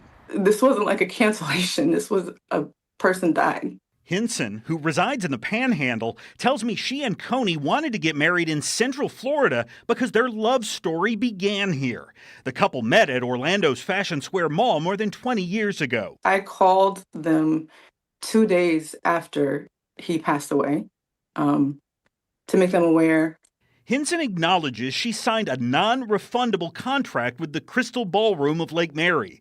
Still, she assumed the company would give back at least some of the $7,600 she paid for the wedding venue. Her suggestion was maybe you can do a memorial here on your wedding day. And that, even now, sorry. The owner of the wedding venue encourages clients to purchase third-party cancellation insurance. In a statement, the company says Crystal Ballroom has served thousands of couples over many years, while also encountering a small number of illnesses, accidents, deaths, military deployments, and other life events. These experiences shaped our policies and procedures, not to avoid responsibility, but to protect clients, vendors, and the venue in a fair, transparent, and legally sound way. I respect a contract. Again, I'm a business person. Hinson understands the wedding venue has a legal right to keep her money, but she says the experience has made the loss of her fiancé even more painful. The last payment that I gave them was literally 2 days before he died. Hinson's wedding planner has put together this GoFundMe page for her. I discovered one of the people who donated to the fundraiser just happens to be the owner of this ballroom. Now, he did not publicize that donation. Instead, in a conversation I had with him later, he said that it was done out of compassion in his personal capacity and not on behalf of his company here. Mike DeForest, News 6. Well, many of us will be out in our backyards tonight protecting our plants, but imagine having to protect hundreds of acres of them. Yeah, in Pearson, known as the fern capital of the world, growers are on high alert as the freeze looms. These dropping temperatures could hit a multi-million-dollar industry just as they're gearing up for their busiest season. Your News 6 Volusia County community correspondent Molly Reed is in Pearson, where farmers are already fighting to recover from a tough year.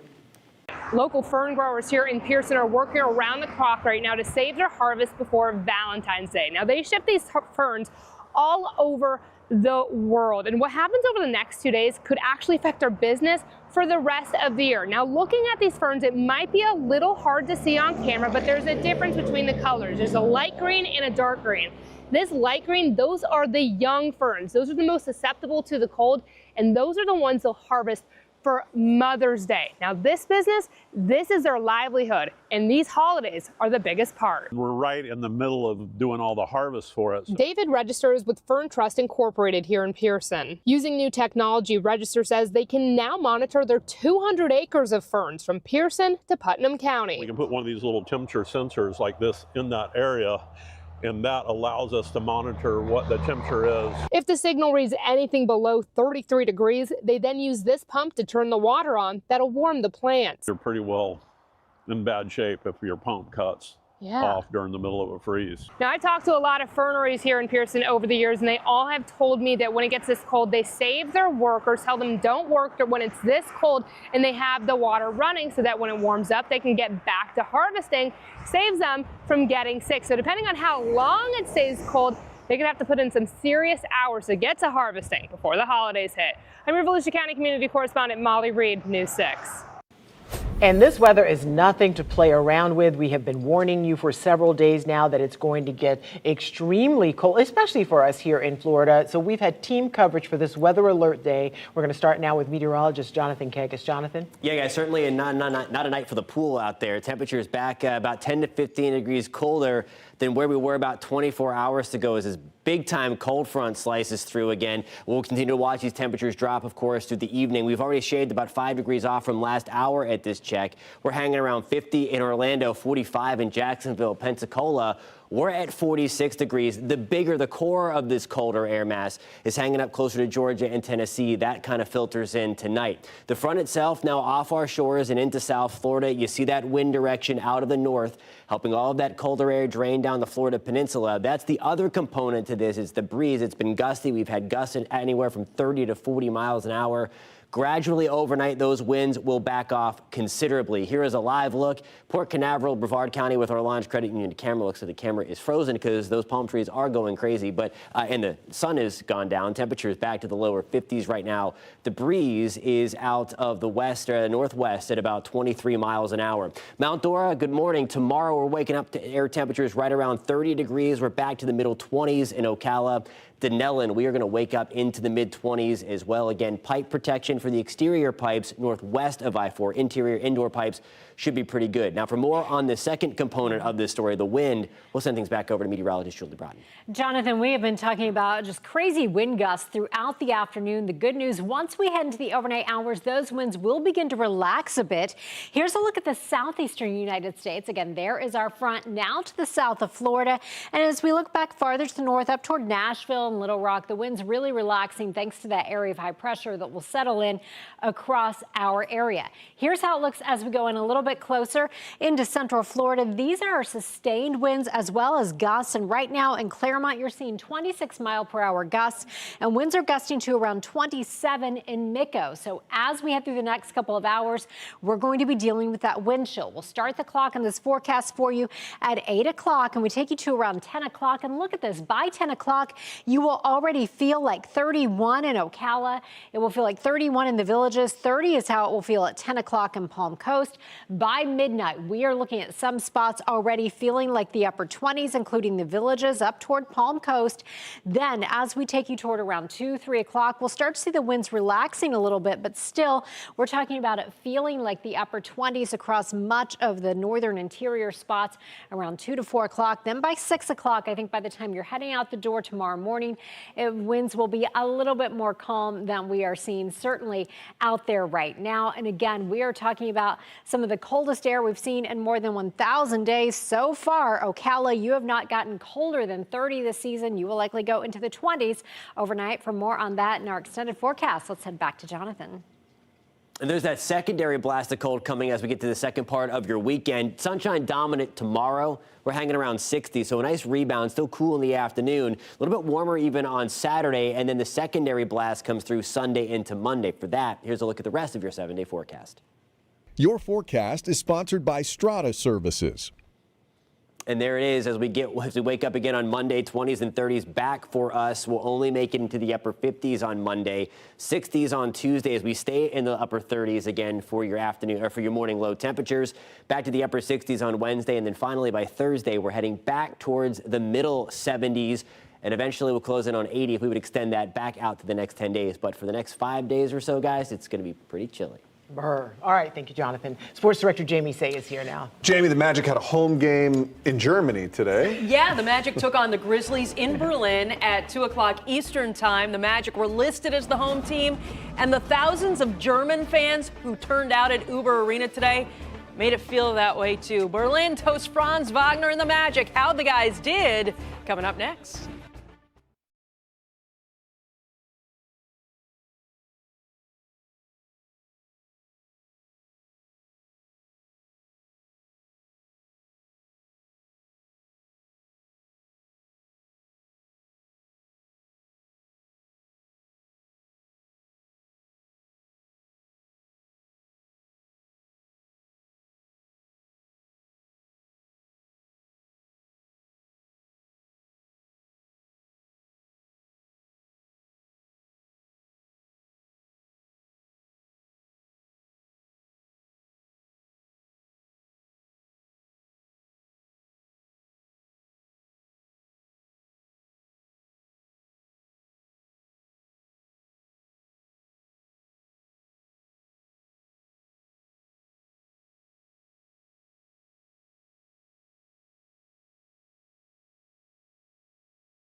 Welcome back to News 6. Today, the Orlando Magic were part of basketball history. They tipped off against the Memphis Grizzlies in Berlin, the first NBA game ever held in Germany. The 17,000-seat Uber Arena sold out, filled with a lot of German Magic fans. They were rooting for the homegrown Wagner brothers, Mo and Franz, who are from Berlin, and Tristan da Silva, who hails from Munich. Took a little bit for the Magic to get into a groove, though, against the Grizz. Gigi Jackson, another three. Memphis buries 8 3-pointers in the first quarter. Magic trailed by 20 at one point in the first half. Franz, playing his first game since December 7th, scores his first point since December 7th right there in the second quarter. And the Magic start coming back.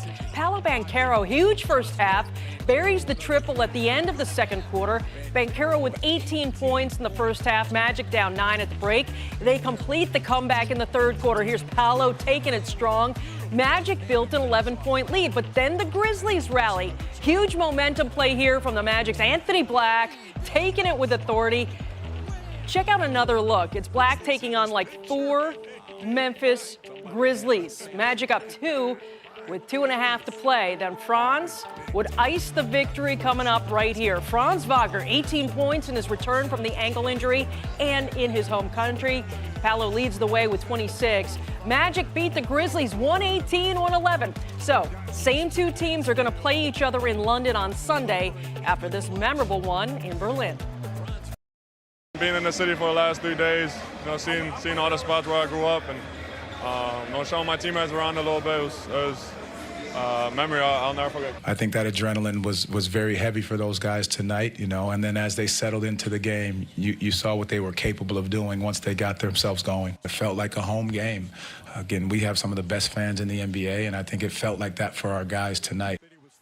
Yeah. Very cool for the Magic to play that game in Germany Oh, today. awesome. With all those Wagner jerseys on. Absolutely. All right, speaking of cool, how about cold? Yeah, a little colder here. Temperatures back to the 20s and 30s overnight. Rebounding only to the 60s tomorrow. A little bit warmer on Saturday. The next secondary round of colder air comes in Sunday into Monday. Puts us right back in the 20s and 30s when you wake up on Monday morning. All right. Thank you, everybody. More news coming up at 9 o'clock on ClicKOrlando.com and the News 6 Plus streaming app. Until then, have a great night, everybody. Stay warm.